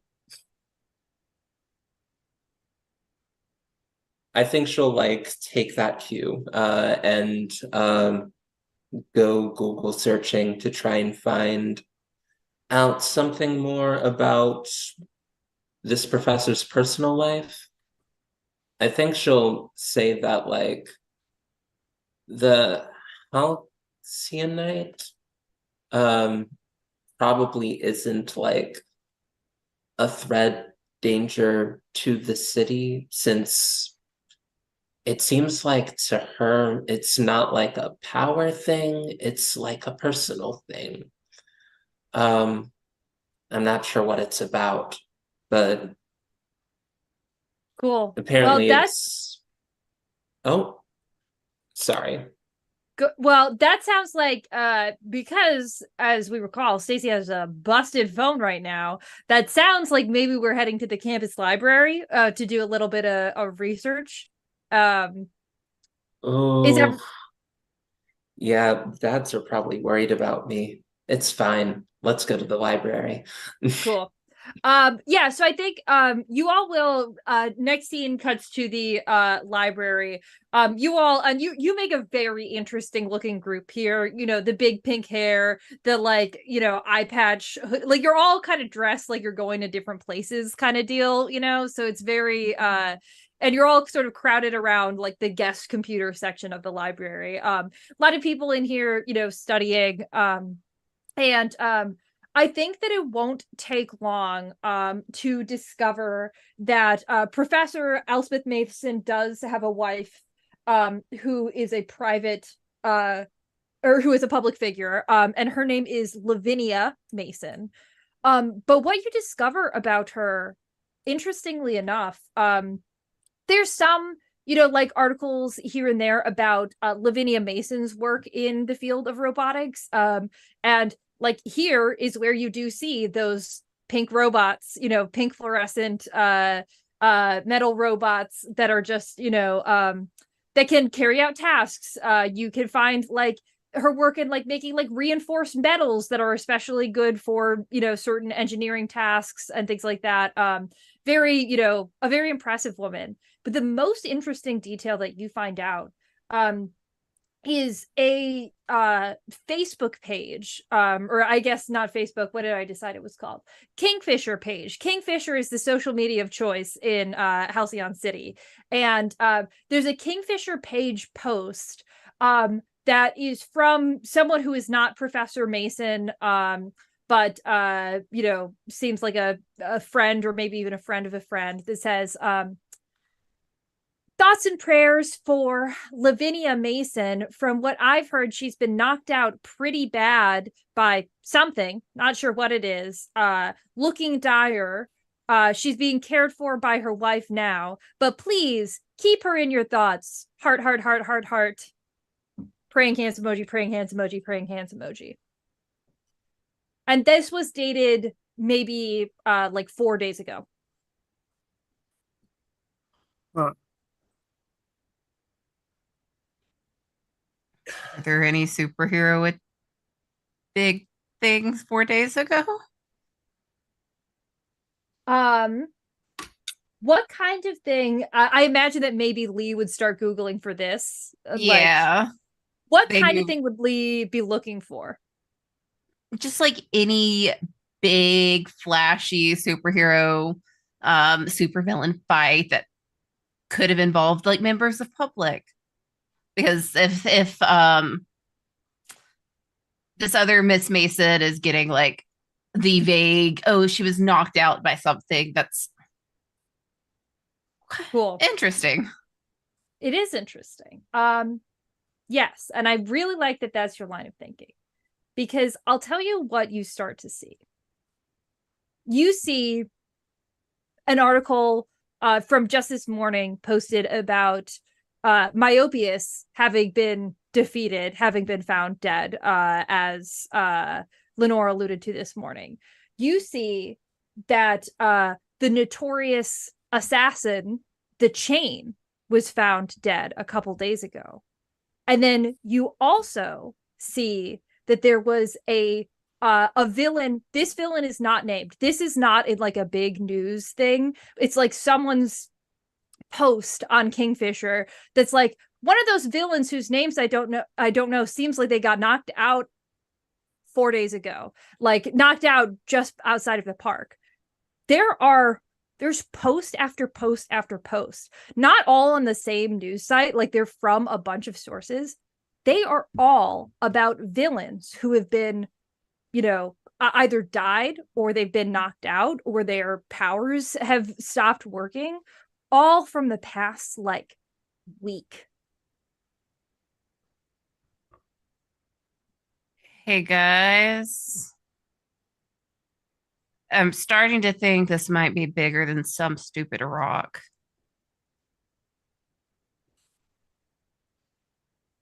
But if why only villains, and why, if it was only villains, how would this woman be connected? I mean, if Professor Mason does her entire everything on superheroes and villains, what's to say that, her wife is not, not a superhero? If she's already got all the villain equipment already. Do any of these villains happen to have like little pink robots by any chance? None of these other villains. However, when you did your research about Emerita, there's not a lot out there because, again, she was considered a pretty low-level villain, but she has worked with a partner in the past, and whoever that was has used like pink gadgets before, and that partner would have been a villain partner of some kind.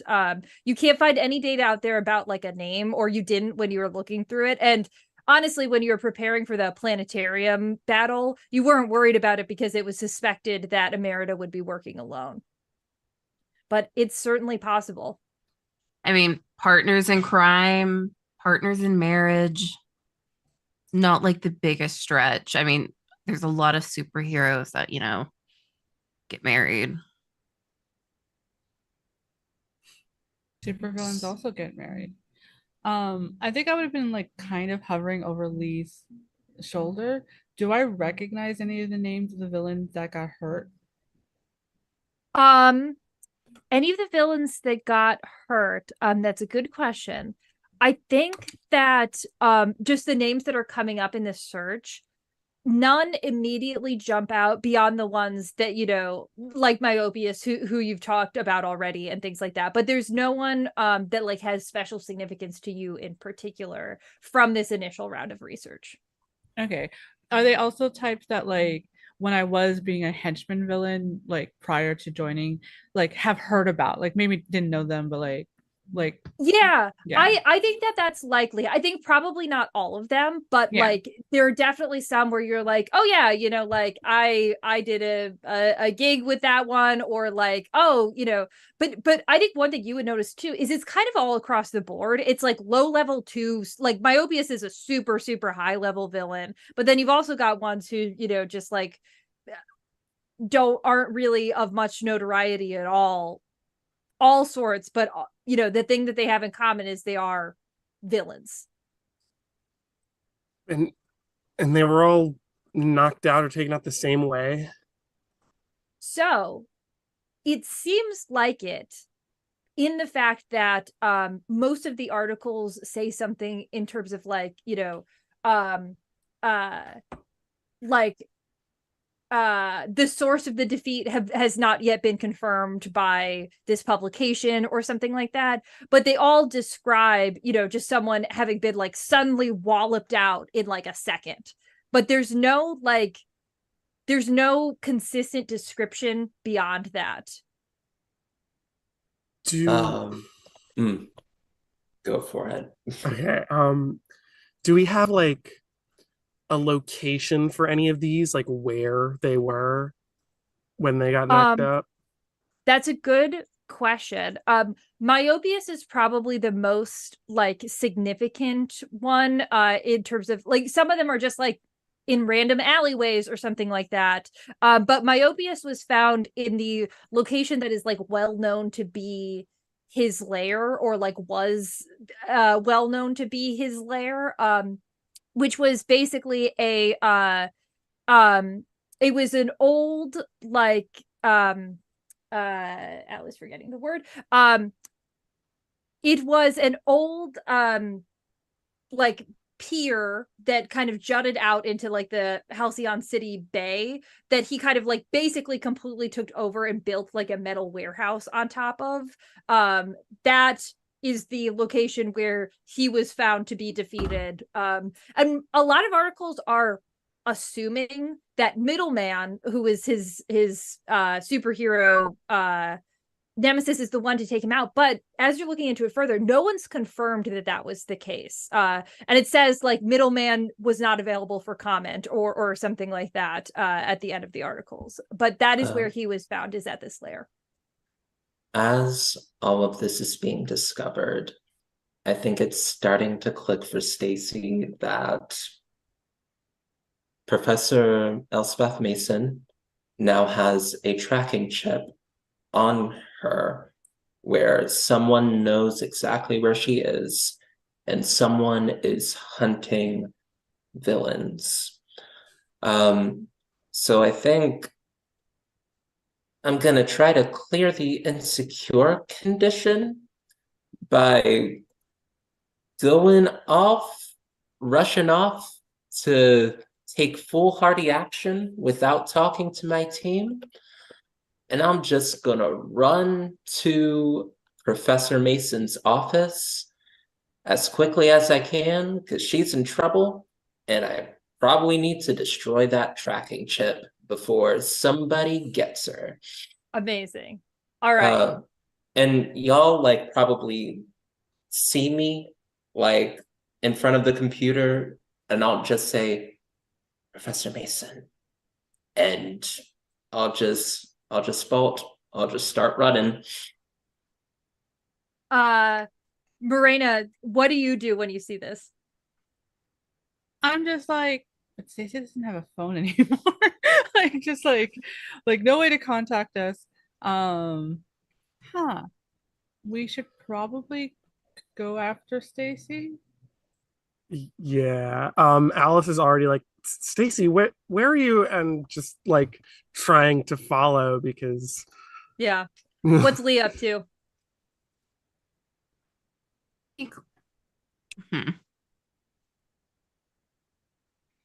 I think Lee keeps kind of looking into this. I think they're a little bit more distracted by what they're finding than necessarily whatever the hell Stacy is doing. Yeah. Yeah. So Lee's, like kind of continuing researching, letting the others kind of run after Stacy and see what's going on. Lee's not the responsible one. Yeah. They should not be responsible for anything. And not to mention this is things that are not quite hitting close to home, but it's not something they are happy to look into. Yeah. All right. So, Stacy, we're gonna make this very simple. I think you have like a head start on your compatriots, so I think you definitely are able to like get to the office probably before they could reasonably stop you. But they are there, if things go wrong, and you can probably tell that you're being followed. What you're doing is actually defending someone or something, because you are really just are you trying to like break this thing? Like, is that what's happening? Or are you trying to like, what's your goal? The goal is to rush in, break the like ankle bracelet, and try to convince this professor that there's a conspiracy, that they need to like get somewhere safe, maybe outside the city for a week or two. Um, I'm not sure how Also, persuasive she would be at that, but also, if Lee's leaving you behind, if you're leaving Lee behind, I imagine there's going to be a point where you lose your illusion. But it seems like Stacy's not thinking about it. Blue time. I would even say probably like halfway through the run, it probably just starts to drift Yeah. as the concentration is elsewhere. Yeah. All right. I'm gonna have you, so you're gonna burst in. You are looking exactly like Cold Cock by the time that you burst in. I'm gonna have you roll to defend something. So give me plus savior. Let's see what happens. Lenore gives, Lenore taketh away. Lenore just moved my savior down to a -2, besties. Oof. Okay, I am also okay, does this count as a scene after, like, do I get to unmark insecure at this point? Yeah, I'd say you can. Yeah. Okay. So that is just a -2 and not a -4. Love to see Good. that. All right, Google. Google is either giving me 11s or 2s today, and today it's an 11. So Woo! that is a 9 total. Okay, great. Well, I could definitely see how you've escalated the situation. But you also have kept her safe, so you have smashed this you like, your powers activate, you know, like crumple this thing that's on her ankle, and you can choose, add a team to the pool, take influence over Professor Mason, or clear condition. Um, I feel like I'm gonna need influence over Professor Mason. Yeah, and I think that's also just like a very wild thing. Like the last time this person saw me, I was handing them over to the police, and now I am like crumpling the thing that the police put on them to like. So I think she's at the very least curious about me enough to like be like, yeah, I have influence over Professor Mason now. Yeah, that makes sense. So what's gonna happen is you're gonna rush in, you're gonna crush this. Professor Mason, like as soon as you rush in and start rushing towards her, even before she realizes that it's you, has like snapped to activate a couple robots that now just like start circling around her. And the robots are saying like the librarian reference desk is an excellent resource, just like as they're going around, and she will like look, she like her immediate reaction is like, oh, that you.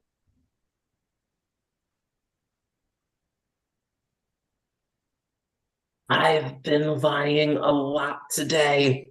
You're in danger. We need to get you someplace safe. There's a conspiracy. Villains getting got all over the city. Oh, I don't Sorry think about I'm that. the one in danger right now.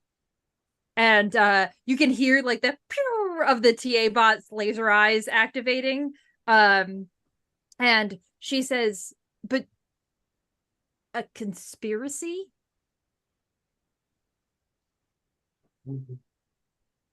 Uh, well,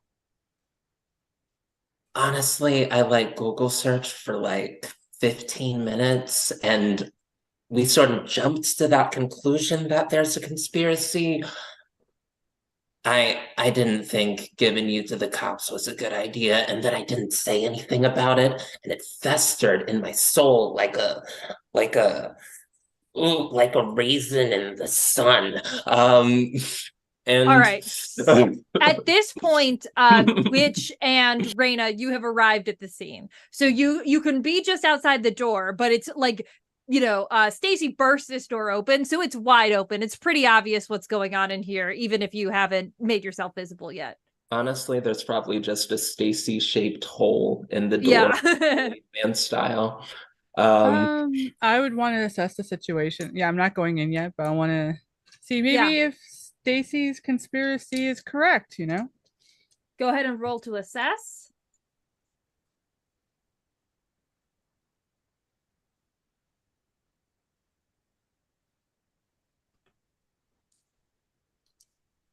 So, nope, that's a 6. Unless Anyone want to add? I mean, Witch, you want to add a team to the pool there? Yeah, sure. How are you helping make it easy for Raina to assess? um, gosh, how I guess um dang, I don't know how I can help assess. That's kind of a abstract thing. I mean, it could be as simple as like what you're doing to like make sure that they're not distracted while this is happening. Like you could even be like running interference down the hall or something like that. I'll say I'm also willing to take it selfishly if you really can't come up with anything. sure, yeah. Yeah. Yeah. I think selfishly, I'm like, oh, these fucking superheroes, they just don't look what they look.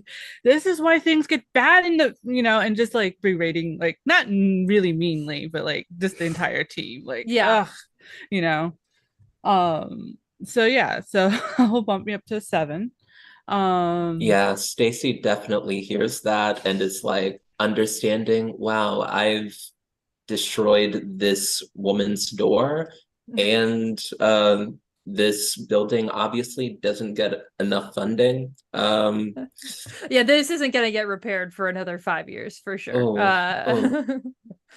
All right, what question do you want the answer to?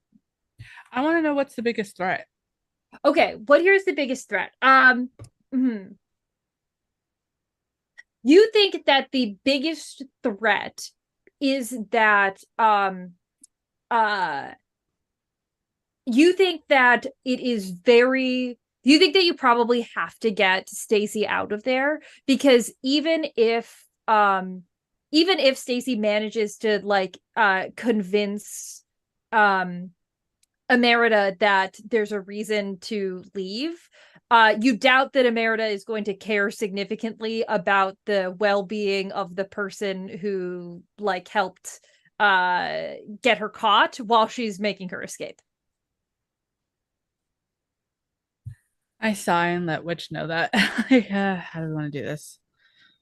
Um, which is kind of just like worried about Stacy at this point and does kind of just like go in and it's like, Stacy, what are you doing?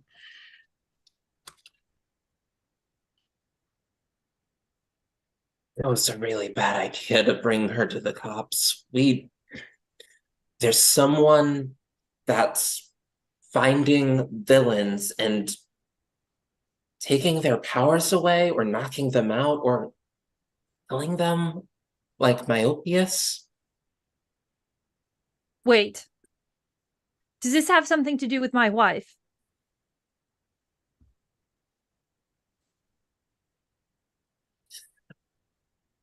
I think so. I also just spent 15 minutes on Google. I don't know, but if something happened to you, I would feel like a really shitty hero. She kind of maintains eye contact with you, says, I'm getting her out of here then. She extends out her hands. The TA bots wrap around her hands, like they sort of like open themselves up and just like clamp around them, open themselves up and clamp around. And she, Iron Man style, raises a fist in the air and like bursts through the ceiling of this very flimsy, definitely filled with asbestos ceiling of the office, like popcorn style ceiling. And she's gone. Uh Stacy, you are going to be in danger of like there's literally like a from the rockets off of these things as they go. But because Widge, you came in here, you can roll to defend to prevent Stacy from having to take a hit if you would like. Sure, I'll do that.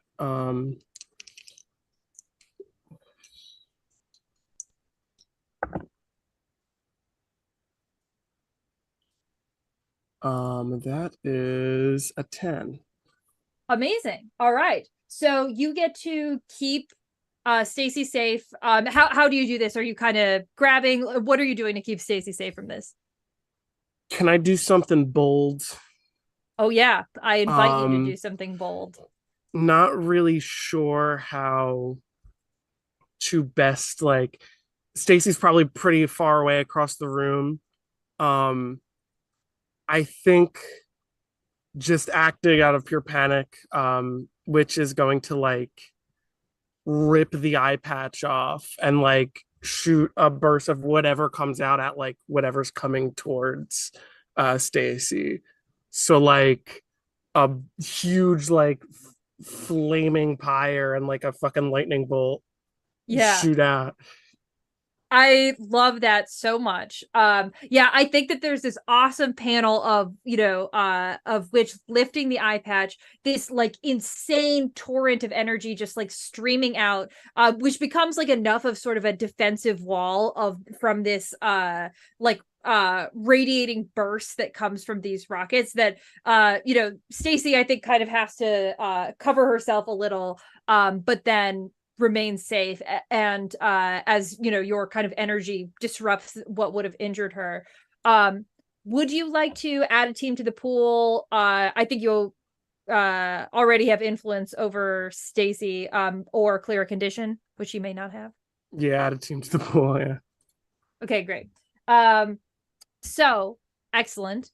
So yeah, this, Stacy, you are saved here by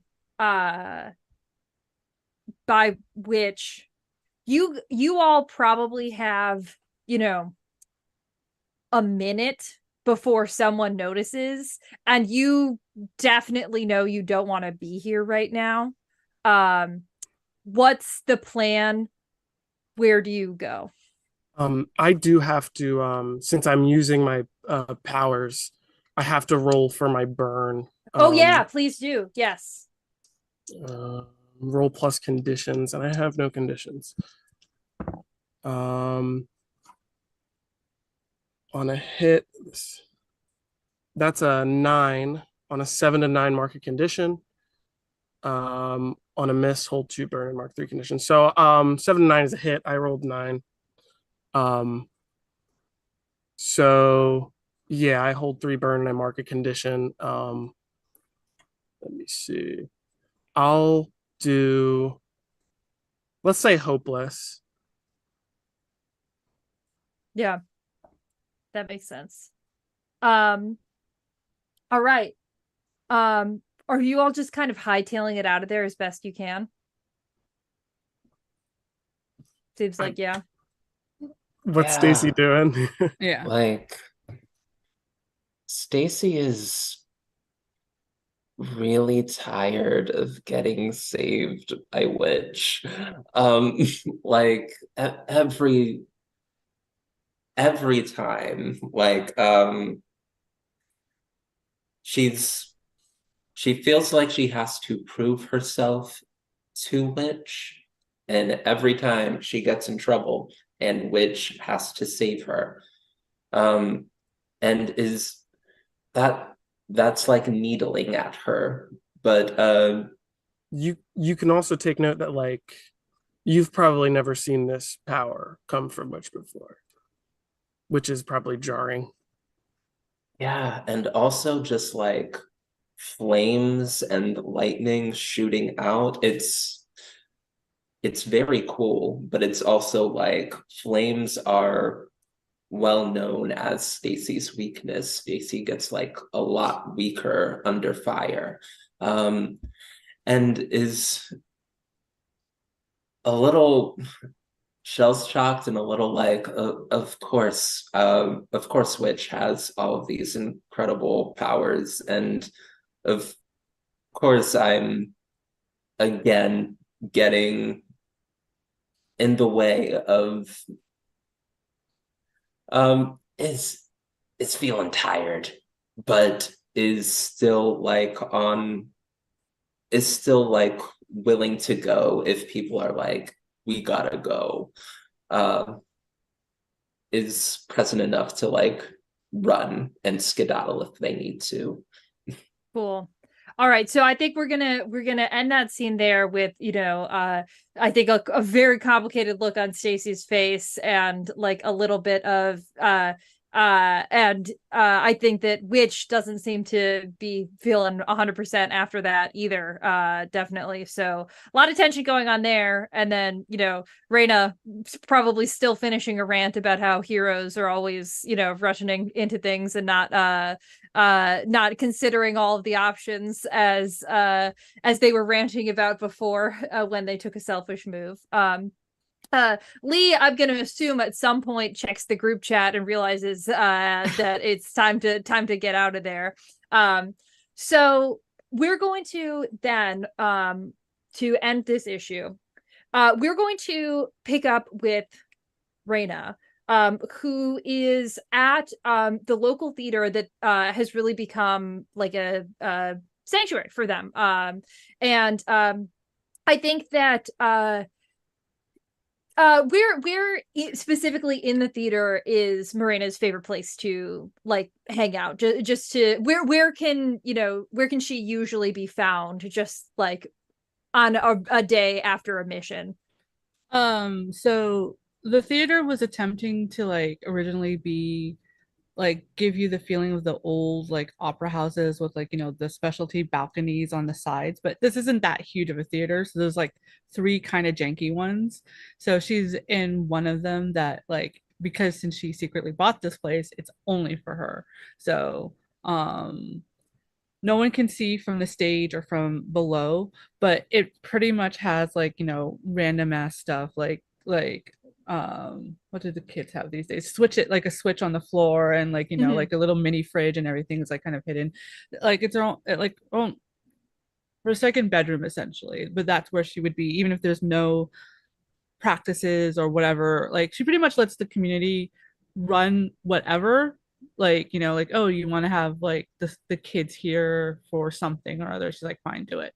So she's not even really paying attention if there is anybody there. She's like zoning out to that, as she's just like sitting and just going and thinking, meditating a bit. Mm-hmm. Cool. So that's where we find you when there's kind of like a knock at the edge of the theater, like close by to where you are. And you can see, kind of like pushing the door in is Lenore, who says, hey, sorry for bothering you here. I just wanted to talk to you really quickly about something, and I was in the neighborhood. Yeah, sure, let me come down, because they never allow anybody to come into their personal balcony. Cool. Yeah, so you make your way down, and Lenore says, so this is a really neat thing.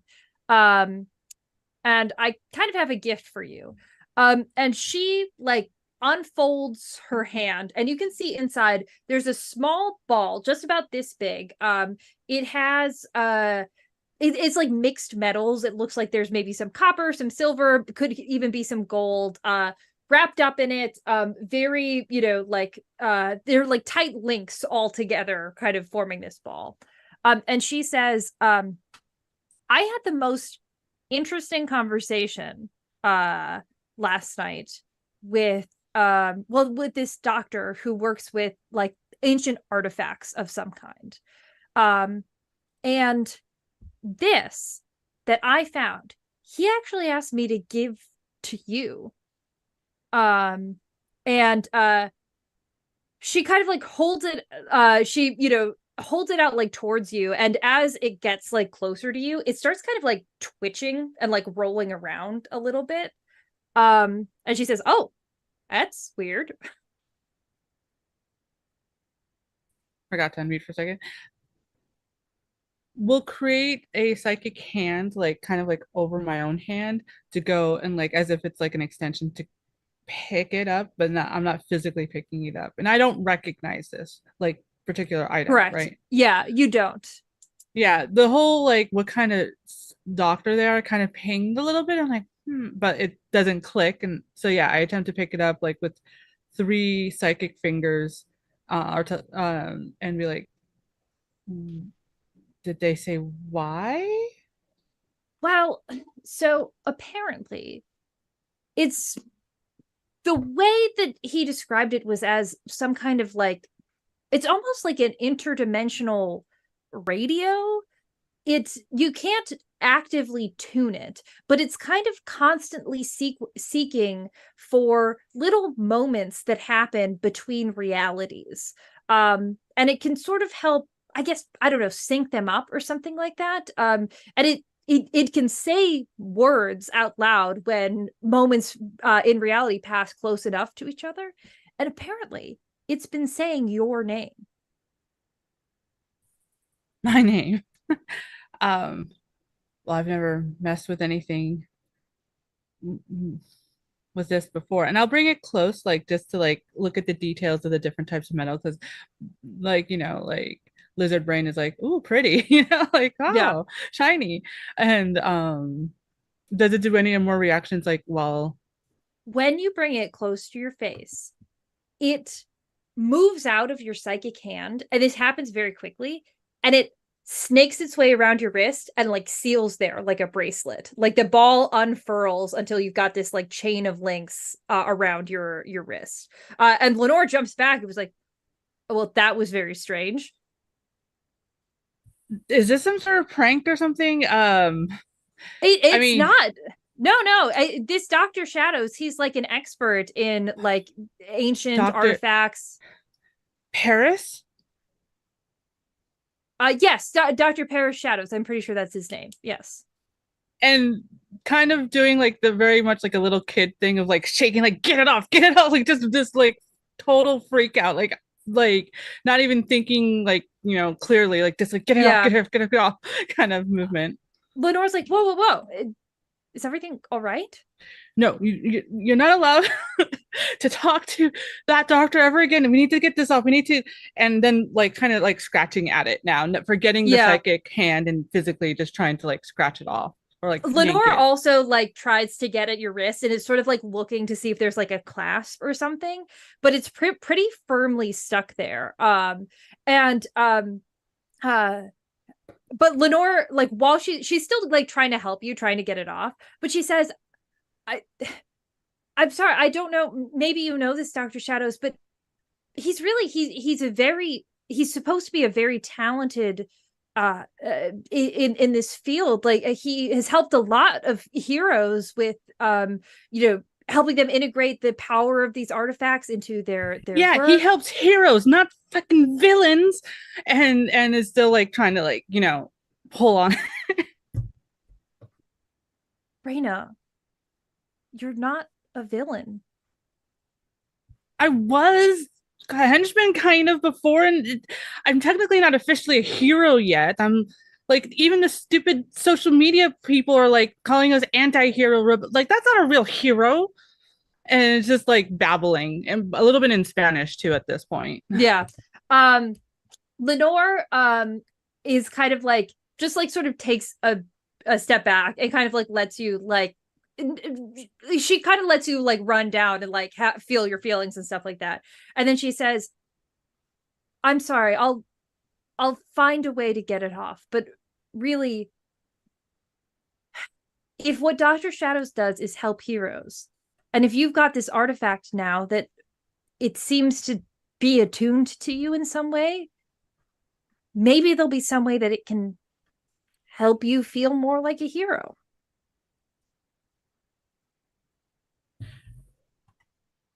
And it's mainly because they do trust Lenore, obviously, and they like they're still kind of like batting at it like a cat, like, but it's like very just like um maybe maybe you're right, maybe, but I do not. You can't, just because they're published doesn't mean they know what they're talking about. You can't trust all scientists and doctors. You're right. I if I had known it was just going to latch itself onto you, I wouldn't have brought it here, and I'm sorry about that. I don't know. I thought it I thought maybe it would help, but I know you're trying your best. she sort of smiles and says, "The next time you come to group, I'll see if I can find a way to get this thing off. In the meantime, though, just try to ignore it." And uh she will kind of like turn around and leave. And the last like panel of this issue is after you have kind of like settled down somewhere, maybe it's back in your private balcony or something like that. A whisper comes out of the bracelet. It's just like the thinnest lines, the thinnest text, but it's audible to you. And it says, "I just miss her so much." That is where we are going to call it an evening. This has been another very exciting, very dramatic, lots going on, Stacy going through it, everybody going through it, episode of Freezerburnt.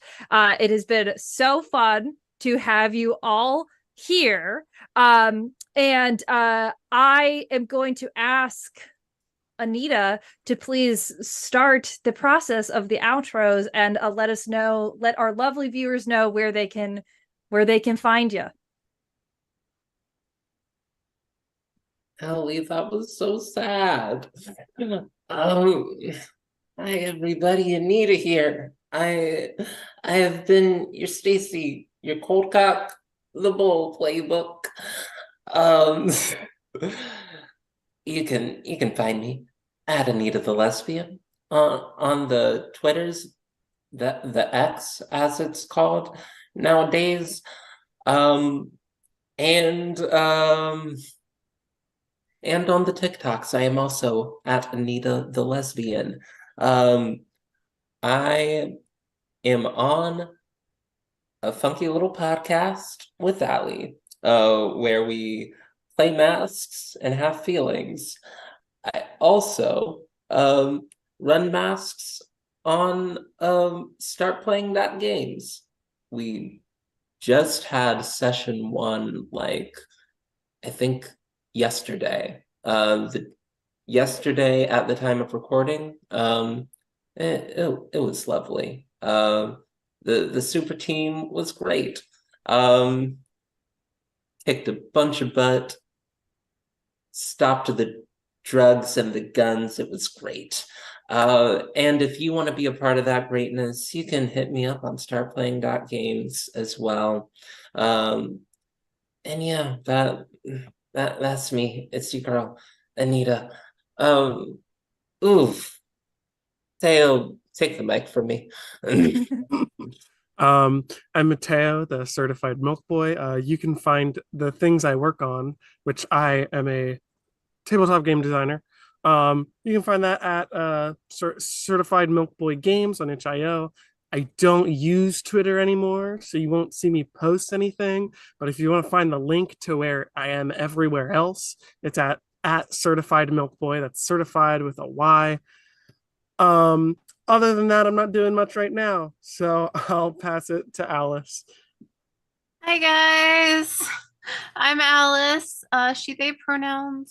You found me tonight playing Lee Daring the Delinquent. Um, Yeah, this was a lot tonight, guys. I can only imagine the next 4 episodes. Um, you can find me anywhere online at Alice Hart or Hellion Hart. My card with all of my social media, everything I've done, the one single game I've made, it's alicehart.card, CARRD.co. So I will hand it off to Diana, who's had a lot more tonight. Oh, it's everybody. I go by Diana Moon, she, her pronouns. You can find me on Twitter, Blue Sky, and itch.io at Diana Moon, or Twitch and YouTube at xDianaMoonX, or usually Sundays, if everything goes right, on Nerdgasm Noir Twitch. It's an all POC tabletop group. We might still be doing Apocalypse World, or we might be doing spooky games depending on when this comes out. But either way, it'll be fun and it'll be queer and it'll be a lot of crazy food talk. But yeah, that's where you can find me. And back to our lovely comics writer. uh I have been Allie, your game master for today.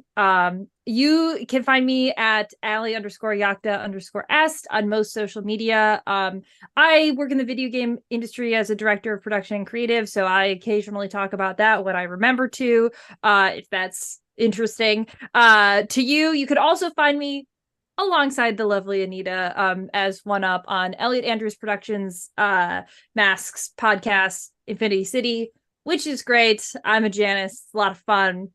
2 lives. What's going on there? Anyway, so this has been so much, so fun. Please come back next time to join us again. But a couple reminders before we sign off. The creator app for GRTW, it's always open. If you have a story you want to tell, pitch it. Go pitch it. Tell your story. Find the form. Wherever you find Girls Run These Worlds, anything, you should be able to find the link and tell your story. Also, if you want to make sure that women and femme-centric content like this continues to get made and that the people who are making it get fairly paid for it, follow us on Twitch and Twitter. Throw us a Twitch subscription. If you've got a free Prime sub, throw it to GRTW. Renew it if you haven't renewed it in a while. Drop a couple bucks on Ko-fi. Whatever you need to do. It all goes to the cast and the team and everyone who helped get us here. Last, check out girlsruntheseworlds.com for some pretty sick merch, some pretty sick zines that are full of fantastic content for whatever RPG you might want to run. If you want to feel inspired, check out those zines. I think that's all for me. Thanks for another very fun session of Freezerburnt. We'll be back at it again next time. More drama, more angst, more fun. Goodbye, everyone.